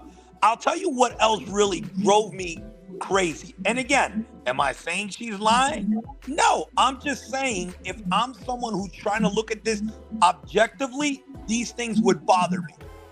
In the report that I read, there was something where they said they had the notebook where her friend, who was also her lawyer, wrote down some notes. When was the last time any one of you guys called each other and you took a notepad to write down notes about something if we're friends? Like, who does that? No. You know what I'm saying? So there was just a lot of stuff with that. I really have a problem with it. But this comes down to the fact that he's not a very good coach. They made a mistake by giving him that contract off that 1 year. And this is the way out of it right now for Michigan State. Right, because back to what DC was saying. DC was saying, look, they couldn't just fire this guy. They couldn't just fire him after giving him. That'd be like giving him a promotion. That'd be like giving him a promotion and then taking it away by firing him. Like it makes no sense. They went too quick to the contract. They went too quick to the contract. And they couldn't think of nothing else. They couldn't think of nothing else. This was their way out. I'm 1,000% in agreement with that. Yeah, damn. Talking about $70 million. Because I didn't even know. Sergio, I didn't even know he was married. Because I was asking around like to make sure. That was my first thing when this came up. What like, difference does it make if he's married? You know, I always have a problem with that stuff. So because he's married, he's doing that, he's lying. No.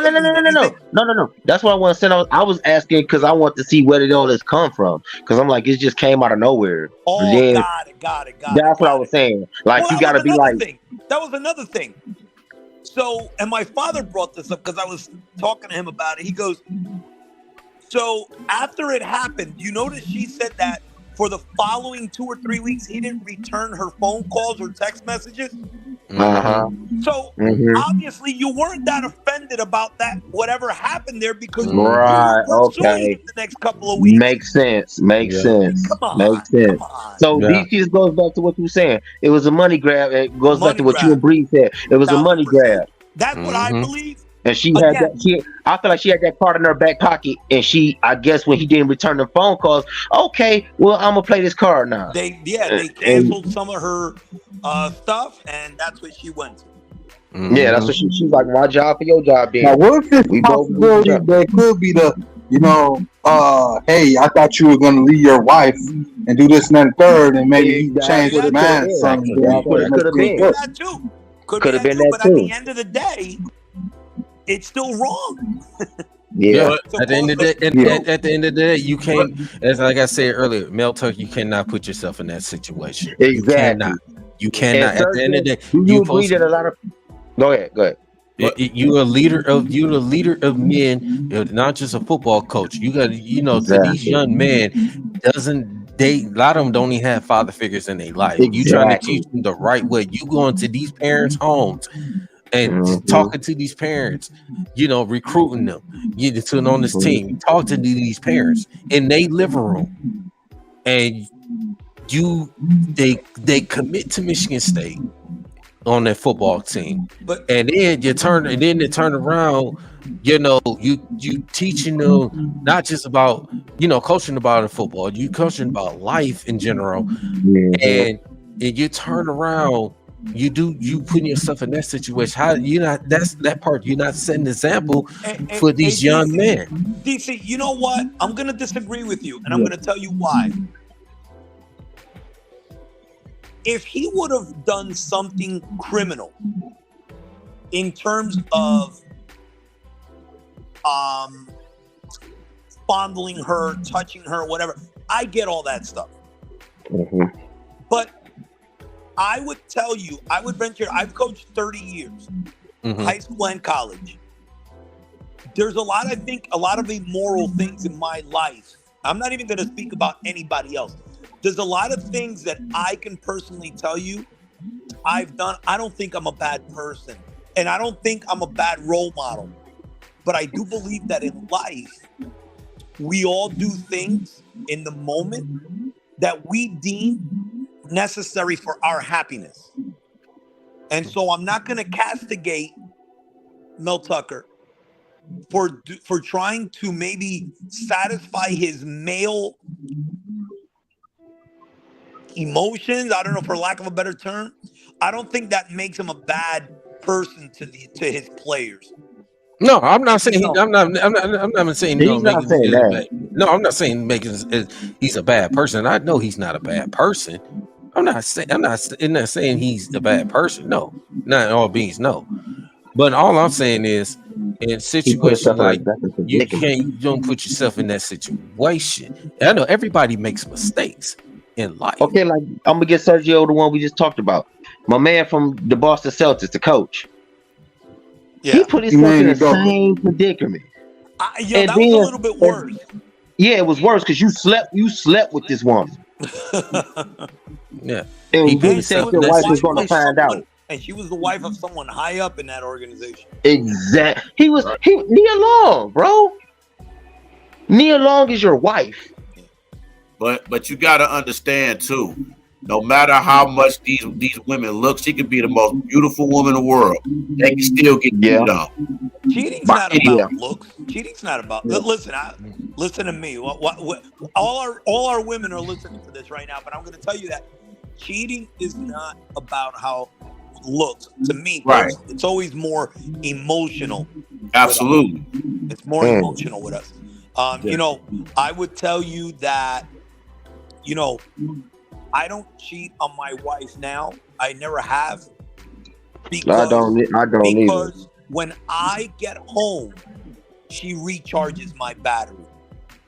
I look forward to going home, and I don't want to lose that because I've been in a bad marriage before.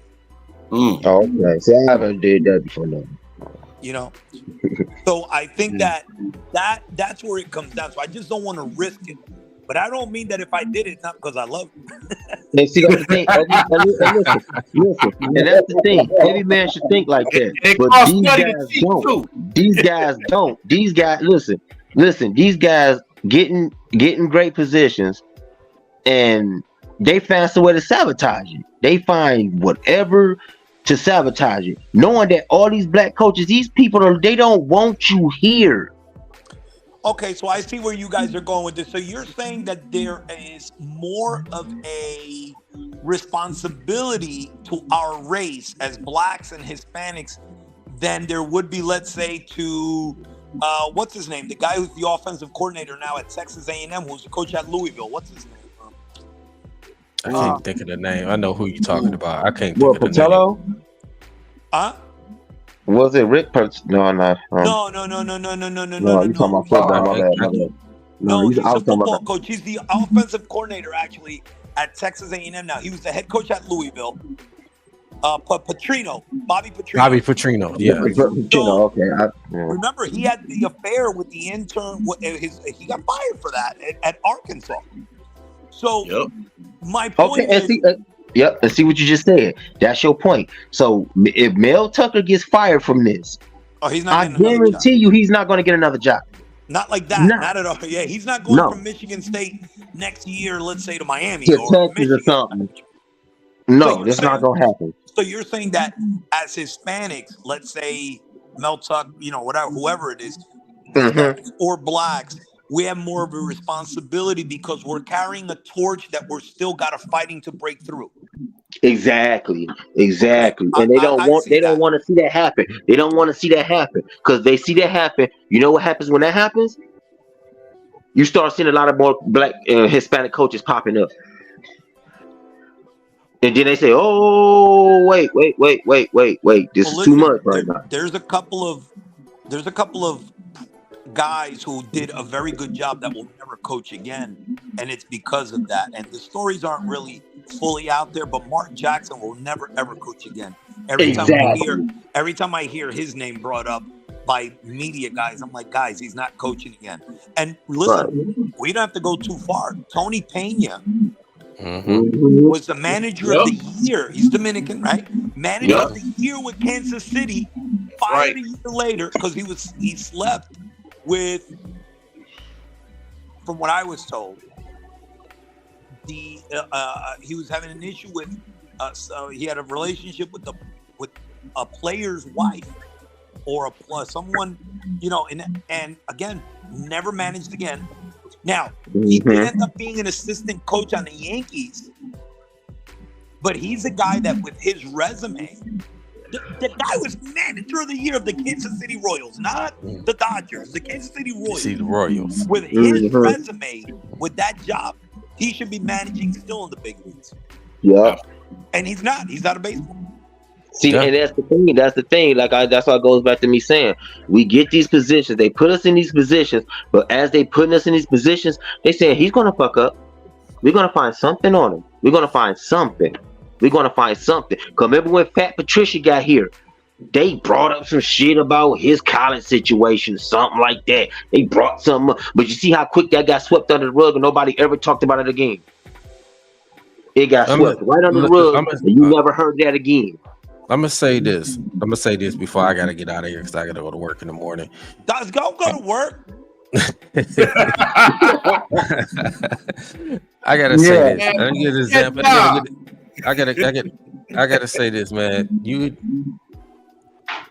Mike Tomlin. I'm gonna say this about Mike Tomlin. Mike Tomlin been coaching the Pittsburgh Steelers for what, maybe 16, 17, almost 17 seasons now. Yeah, going into this one. Yeah. You can say people can say what you want about Mike Tomlin. Yeah, I know the Pittsburgh Steelers, they don't, believe in firing head coaches. They don't. The Rooney Rules, they don't believe in that. Just one organization, they don't do that. 3 coaches. Right. 3 coaches. Norris, Bill Cowher, and now Mike Tomlin. But similar to Mike Tomlin, he a guy. He's not a perfect guy. Ain't nobody perfect. But a guy as an African American coach, that a leader of men, that he knows that he knows that he's not going to put himself in this in situations that's going to jeopardize his job, his livelihood, and all that, his family. And I condemn him for I congratulate him for that, because the type, like you said, especially as African Americans, as males, or we get watched more. Exactly. They want to see they see one, they want to see one or a couple of mistakes that you did, especially as African Americans. They want to get you out of here. Yeah, they want to get you out of here quick. But DC, I think him, just like a couple of other hand-picked coaches in the NBA, and I would have to sit here and have to point them out. Maybe guys like Lenny Wilkins when he coached. Those guys would get a second chance, and I'm going to tell you why. See, I believe the reason a lot of minority coaches don't get hired, now more so the black coach when it comes to this, because the Hispanic coach really is only a baseball thing. It wouldn't be the other sports. I believe the minority coach does a great job in coaching the game. What he does a poor job in is actually being able to articulate as a CEO verbally. We're still a little too neighborhood the way we communicate. And these franchises are billion-dollar businesses. And you're going to make a guy who can't really speak proper English the head of the CEO of your company, the face of your company, whether we like to admit it or not. The players are black on the field in football and basketball, but the money comes from the white people in the stands. We have to appeal to them also. You can't do interviews. Did you see the interview the kid from the Jets did the other day after he scored that touchdown? I didn't even understand what he was saying, and I grew up in Newark, bro. You can't even understand what's up. That's the reason why the guy that was with the Chiefs, what's his name? He's the assistant now in Washington. Eric Bieniemy. Eric Bieniemy. That's the reason why he doesn't get a job. I'm telling you. Too hood when he speaks. Not football. It's got nothing to do with football. Exactly. Sometimes you gotta. You gotta be able to. Hey, man, you have to be able to change it because you're selling a product to. You gotta be able to. people that You don't gotta be able to understand our adjust to them. culture. You gotta be able to adjust to them. Yep. And then that's it is like with Mike Tomlin, with him to be coaching for so long. I know, like I said, we already know how Pittsburgh Steelers are, how that organization run, the Rooney Rule. You know how they are. They don't fire coaches. They But don't. They don't fire coaches, but he's also very professional. He's professional with it. That's what I'm saying. He's classy with it. He's classy with it. You ain't gonna if he he's gonna probably bring grew up in that, the worst ghetto in the world. but He he's probably grew up in the worst ghetto in the world. Correct. but then if he want to talk hood stuff, he's not going to do it on camera. He'll do it on Right. the football field with the guys. You're doing The exactly. same way, guys. I grew up in an inner city in Newark, crying everywhere. Okay, my mom lived in the Bronx. I was all over. When I gotta be hood, I'm hood as hell.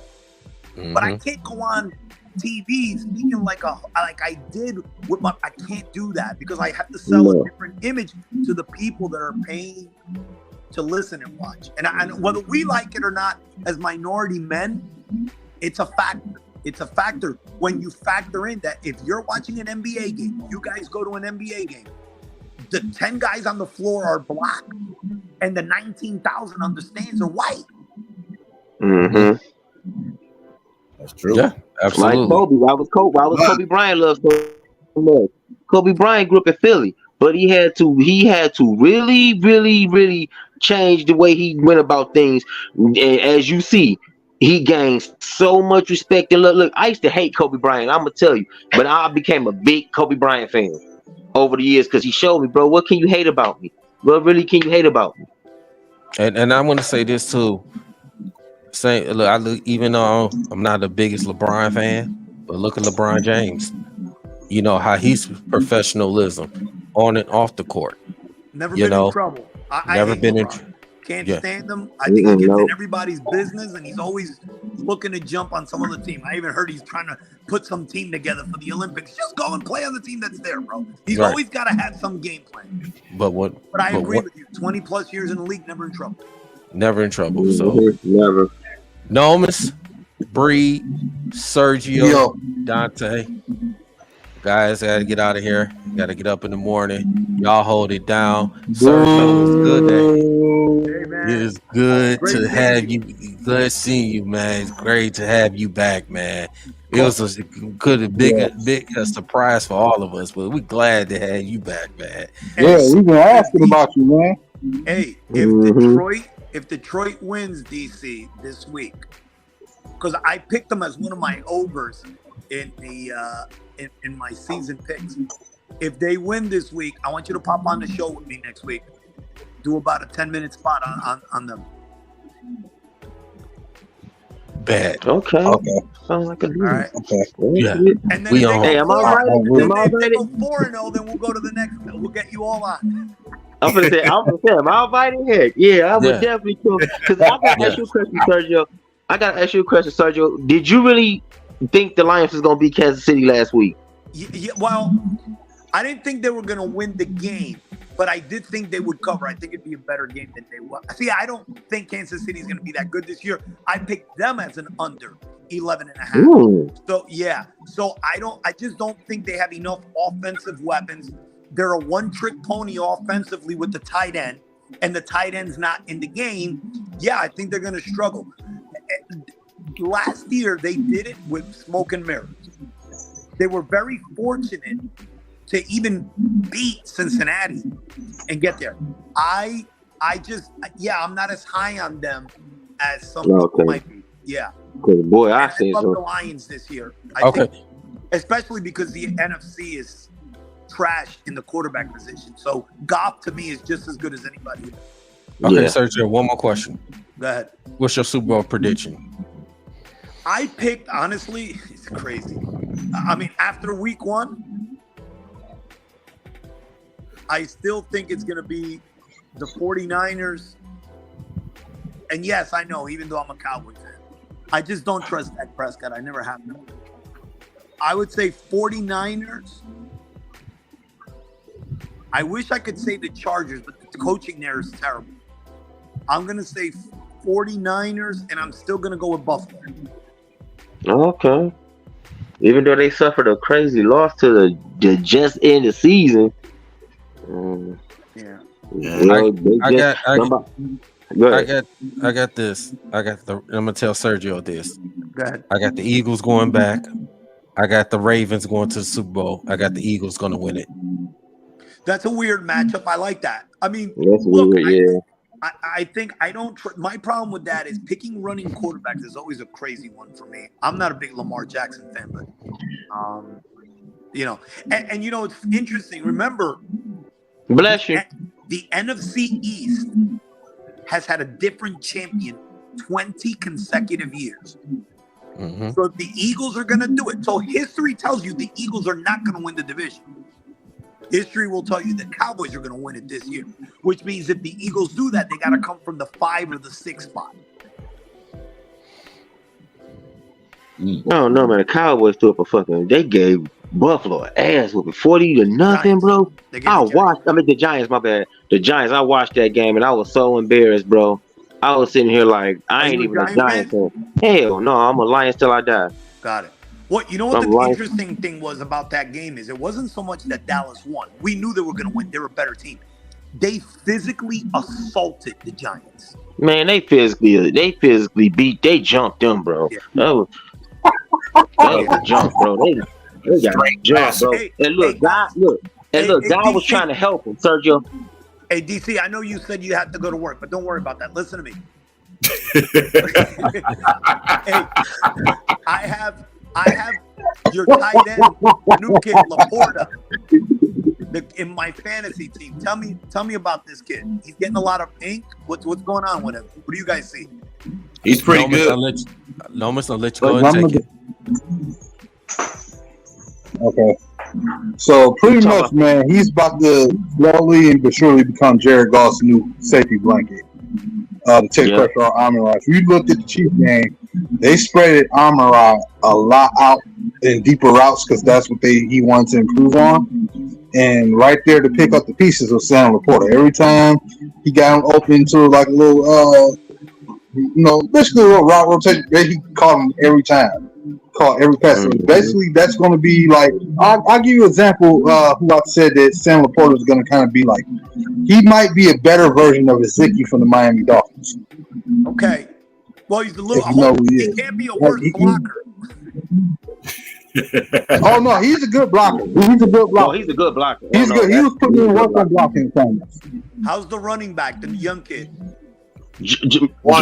Oh, he's dangerous. Oh, he's gonna be a problem. He's gonna be a severe problem. He's dangerous. He was putting on his head. He was putting shoulders. So you guys are happy with where they're at. Are you guys finally happy with Goff? I know when I was on your show last year.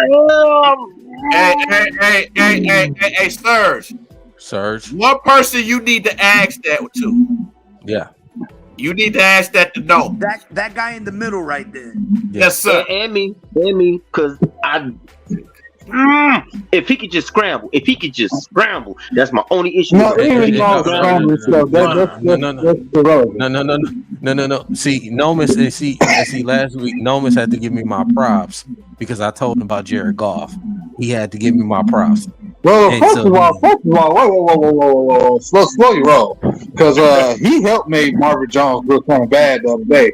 He was well overthrowing him. On top of that, you threw a safety blanket pass versus somebody who was completely wide open further downfield, and he was still holding on the ball a little too damn long, in my opinion, on some of those passes. He played well. I'll say this to you about Goff.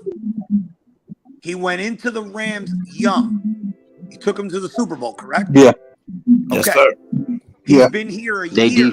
He's been here a year, and you're already the favorite to win your division. Okay, but this is my only problem with that. I'm not saying he's Joe Montana. Okay, so this is my only problem with that. Listen. And he don't go in a league where, in a conference, where every quarterback is, to me, average. From Dak Prescott to Hurts. I don't want to hear this Hurts is good stuff because he had one good year. Purdy, everyone is average. He's just as good as everybody else. It's a Okay, one this other mon- this is mon- one is one other stat too. Is Jared Goff has not thrown an interception and 350 as of currently right now 359 pass attempts. Yep. 359 pass attempts. That's because that nigga take a That's sack se- every time. That's why the that, fuck. no. That's second only behind Tom Brady and Peyton Manning. Okay, now let me ask you this, Sergio. Let me ask you this question. Good. You watched that Kansas City Lions game, right?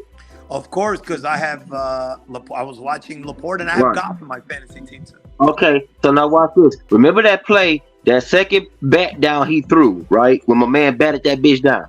Didn't you see all that green right there he could have ran? And it was one lonely ass lion over there that could have blocked him where nobody could have hit him. He could have ran that little 10 yards, grabbed that first down. This bastard throws it instead, bro. He's not a That's what playmaker. made me mad. He's not a playmaker with his legs. We get that. And listen, Shit, just take off once in a while. Will make me happy. I know.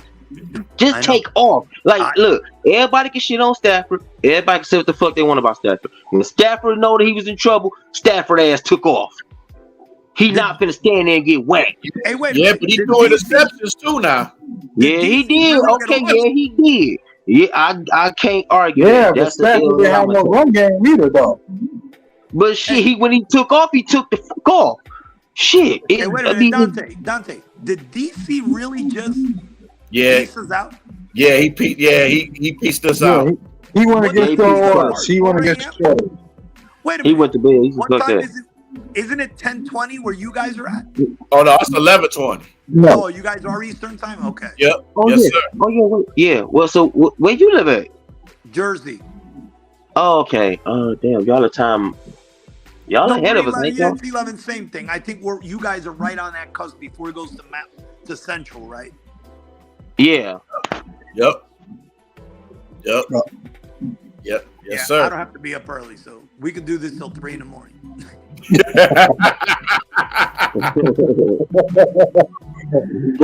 I wish I could say that. I want to go. Sergio, I want to go back to what you were saying about Laporta. Okay. I think that having a coach like Dan Campbell is going to help them because Dan Campbell played tight end, so he can actually tell him the tricks of the trades on being a tight end. I think that's going to help him out tremendously. So I think that's going to him out be really good. I had a couple of guys on my show, and we were talking about stuff, and both guys brought up Laporta as a guy who could be a difference maker to strengthen that offense on 3rd and 5.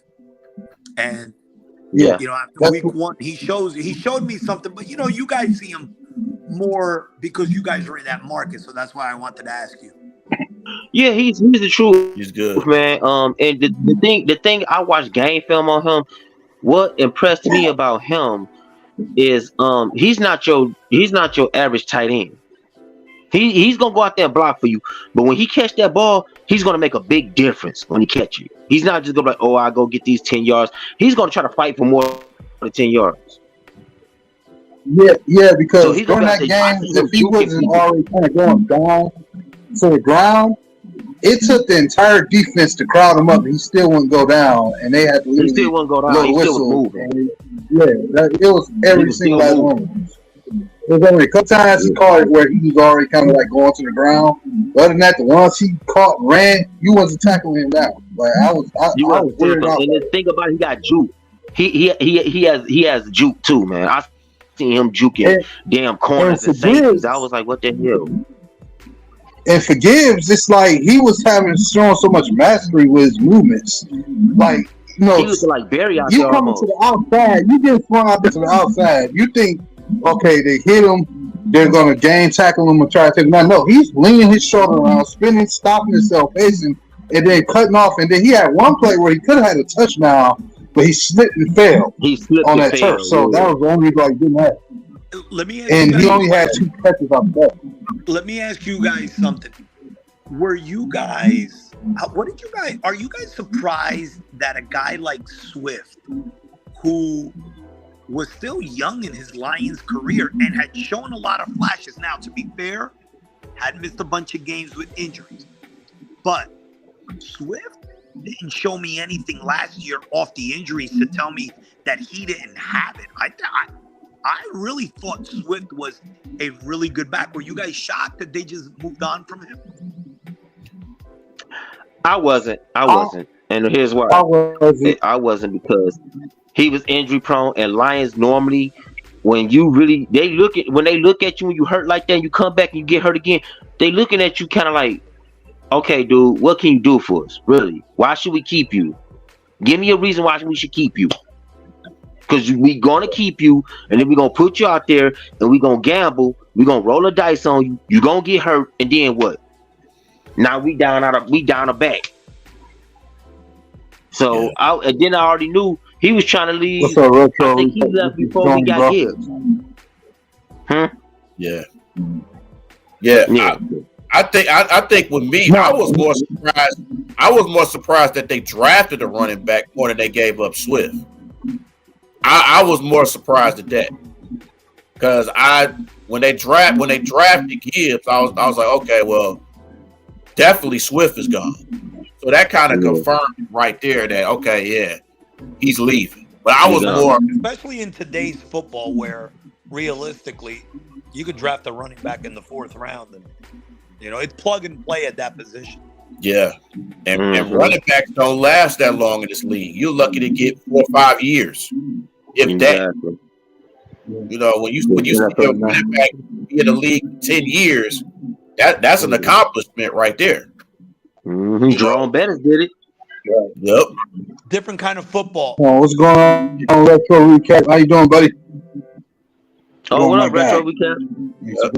And then you notice too, over the years with Steeler running backs, a lot of those guys don't survive in the league. I think ever since Jerome Bettis, you have guys like Le'Veon Bell. He didn't. You know what I'm saying? James Conner left, and now he's you know what the weird thing is? So it's funny how when guys ran the ball more, they lasted in the league longer. But it was because the game was played essentially, I don't want to say a pillow fight because that's wrong, but it was played inside the box. You weren't getting guys flying at you. You were getting hit, but now you're in space so much that the tackles are guys flying at you, and that's where a lot of the injuries are occurring. So it's harder to stay healthier because you get hit less because you're only carrying the ball 12, 13 times. But man, you're getting hit with dudes flying at you.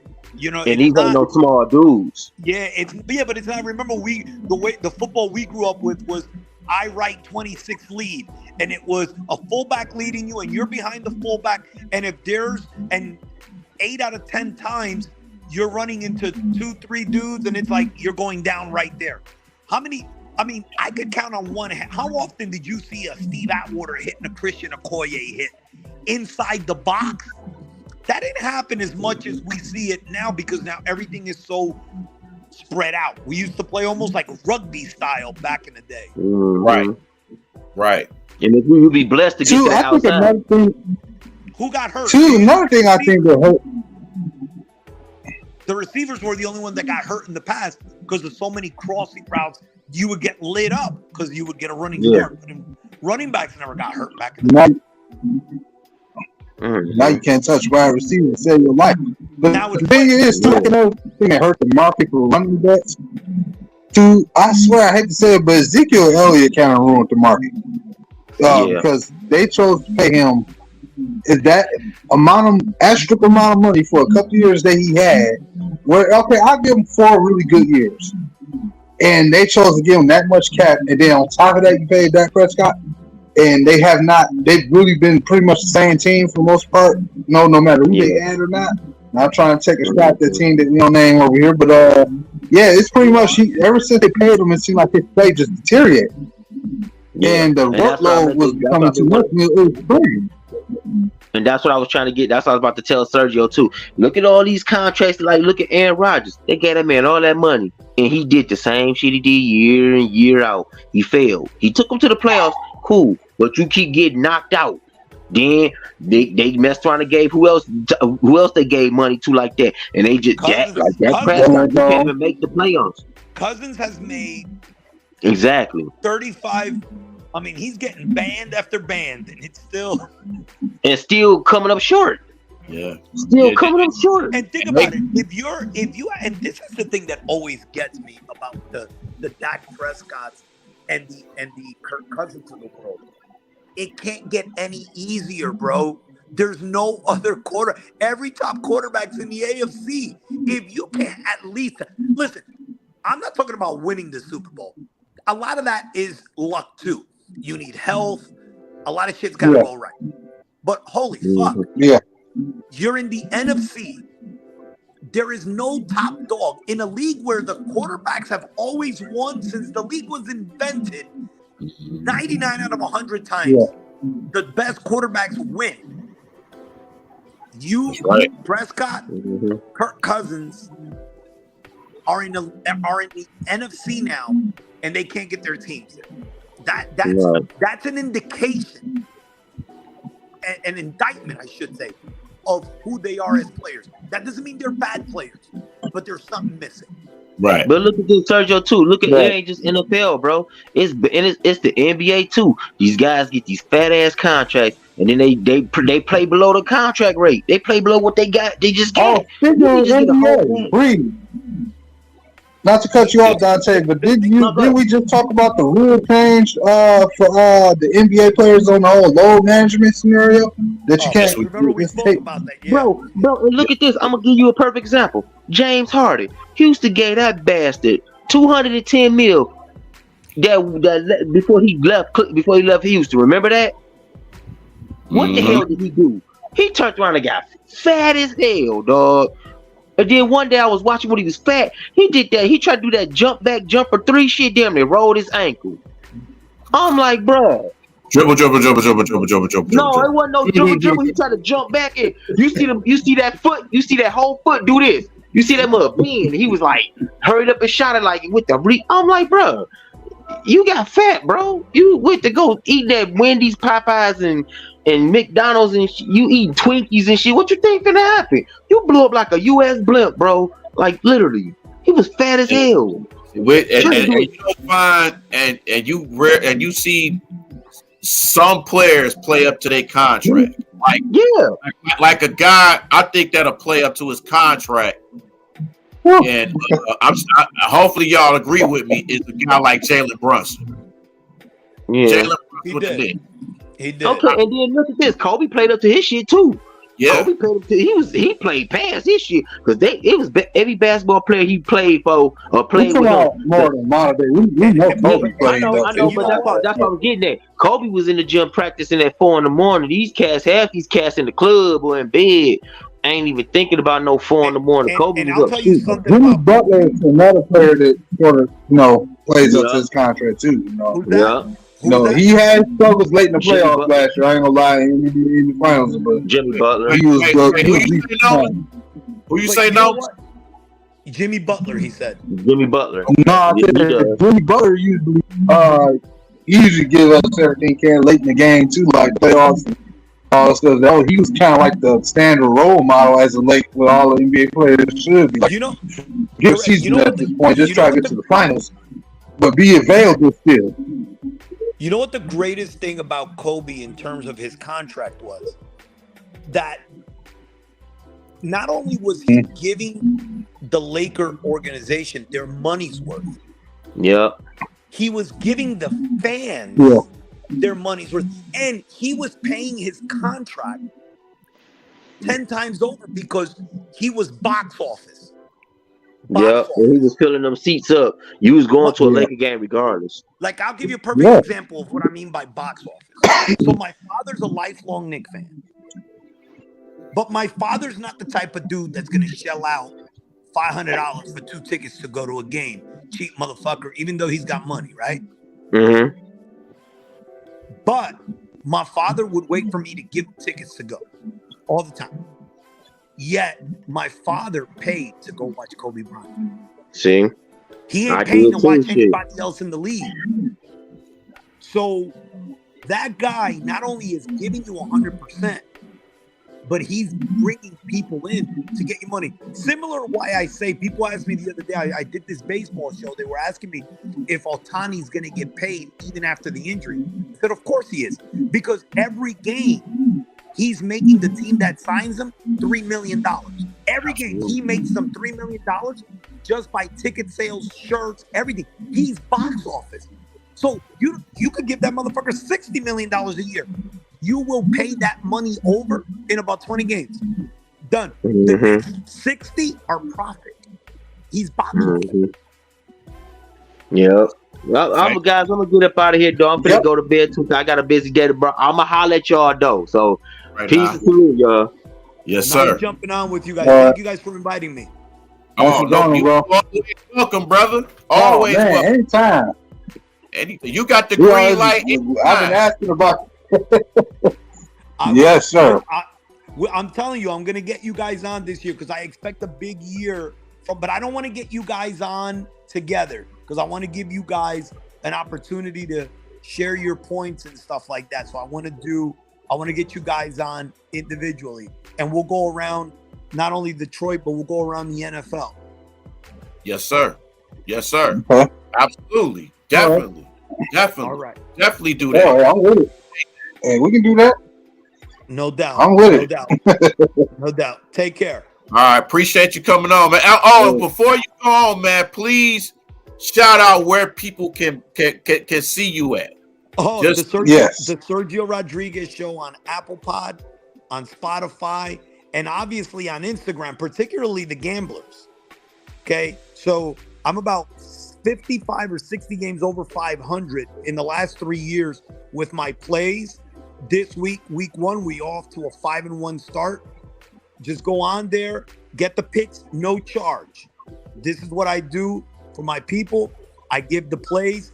Go out there and make your money and have fun on Sundays with the gambling. I normally post them on my Instagram Thursday morning. If there's a Thursday game like this week, I'm going to give the over in the Eagles game on Thursday night. But there's going to be, I believe, 7 games. I was actually doing a little homework before, to check them out. I think there's going to be 7 games this week. And game 1 is going to be on Thursday. The over 49 in the Minnesota-Philadelphia game. Sweet. And gamble responsibly. Now, always. You know our IG accounts, I think.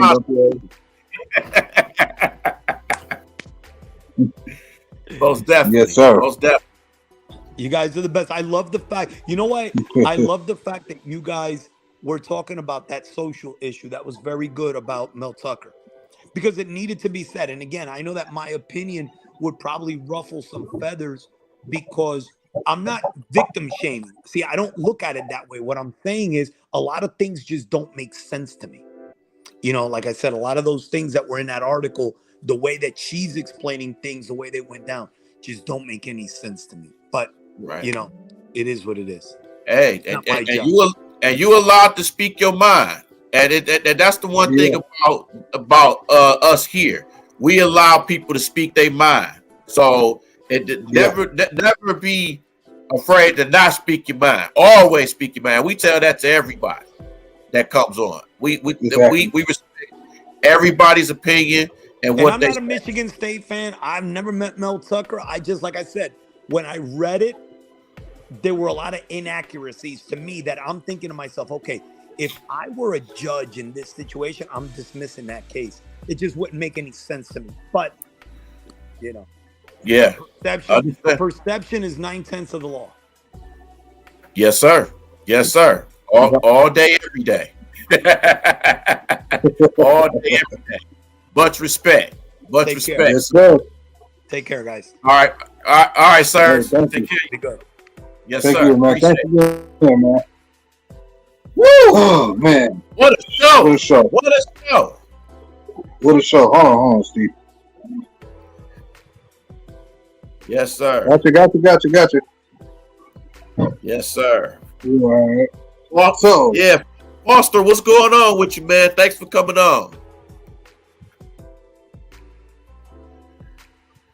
all right, everybody. I think it's about time, man. Any last quick minute final thoughts, Bree, man? You want to get into it? Man, just a great one of the best shows we've ever had, man. Thank you for everybody that came through, man. And thank you for everybody that came in too, man. From Serge, Luke G, Dante, Hitman, just Mr. Banks. Banks, definitely Mr. Banks. Just everybody that came on, man. Just thank y'all for the support and coming on. And man, hey, this is why we love what we do, man. You just never know who gonna stop by, and we appreciate everybody. And special shout out to my man Foster Covers, man. Even though he's a Bears fan, but you know we all but we both hate the Packers, Yeah. and the Vikings. So big ups to him and just everybody that joined in, man. Thank y'all so much. And I'm a no look pass it back to Nomis. I'm a no look catch it, but look, everybody, I want to say, I want to thank everybody, man, for joining us, man. The chat been explosive today. A lot of y'all been in there, man. I want to say shout out to everybody that joined us on the panel. Our main special guest today was LukeGsFR, man. Thank him again for coming on. He will be on future shows. Banks, and of course, Dante, Hitman, you know what I'm saying, all the guys, man, Big Willie as well, DSN, ourselves, you know, and everybody that was in chat, man, you know, from Retro, from, you know, Michael, Mike, to you, Foster, Covers, and Owen 16 as always. You know, just a great show, man, today. You know, there's more content coming from this channel, man. We trying to do what we can with the time we working with. So just make sure y'all hit us up on Facebook as well, all titled D313XP. And make sure y'all definitely, if you have, man, if you enjoyed the stream, you enjoyed any recent content that came out, man, make sure not only do you hit the subscribe button, make sure you like, comment, and share, and hit that notification bell, man. We can't thank y'all enough and make that more clear enough as well, man, because we trying to get into the rhythm, of course. And, you know, we want to push this out there so y'all can see us coming. So, at the end of the day, man, thank y'all. Oh, you know what? Shout out to Retro Recap as well.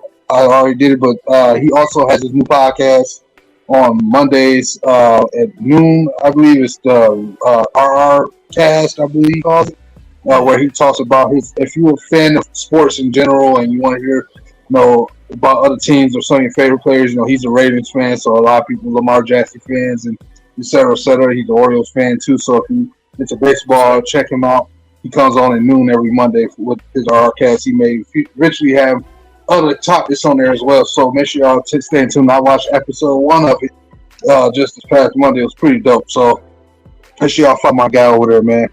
And yes, sir. Support. And I want to say this too, that I was speaking on Foster Covers. Please subscribe to his channel, man. It's Bears Country Podcast. If I'm not mistaken, if I'm wrong, Foster, just type it into the chat. You know, just shout out to him and shout out to Maniac Tim, man. Maniac Tim, definitely. Maniac Tim, because he shouts us out on his shows, man. I just want to say thank you, man. And then another shout out to Bruce Hope and the Format Podcast too, man. Yes, all of them, man. Mondo, and Steele too. Shout out to Curtis Steele too. Yeah, Curtis Steele, that was another one that was already nice. So yeah, thank him as well. So shout out to everybody, man. Don't forget Sergio Rodriguez, man. Love having him around. Can't wait to do the work. And you know what? With that being said, man, you know, in this world, you know, let your truth be your narrative, man. Let your truth be your narrative of who you are, man. So just do your best, man. We all going through rough times. I know I am right now. I'm surprised when you're doing the show, but hey, I got something I want to attain. So, you know what I'm saying? That's why I'm putting this out here. And we got to right. y'all go through, y'all, and that's just anybody. If you're a man, a woman, if you're younger, no matter what you're going through, man, just stay positive. Just stay positive throughout everything. It's a must. Can't be angry all the time, man. Just stay as positive if you can. If you're going through something, man, just know that if somebody is going through worse than what you're going through. So always think about the good things that you have. You know what I'm saying? And just think, hey, it's a person doing worse. And if you see a person in help and they, try to help them as much as you can. Now, we know we can't help everybody because, we can't, you don't know how people are. But if if somebody needs help and they're genuine, help them as much as you can. You know what I mean? So just had to say that. And thanks to God, I swear, ever since we moved to Wednesday, these shows have been something crazy, man. You getting Daryl last week with every G, man. They 5 minutes to beat each other, they bought throw goals. So all the way up to me getting destroyed on camera by my own partners, but that's all right. Make sure y'all hit that notification bell, hit the sub button, man. I'm known as Jay. This is Bree. In the chat a minute ago was DC1, and we out here, Coach. As my boy Retro said, we out here, Coach. We out of here. Yes, sir. Yes, sir. Hold on. Brought to you by StreamYard and known as Jay.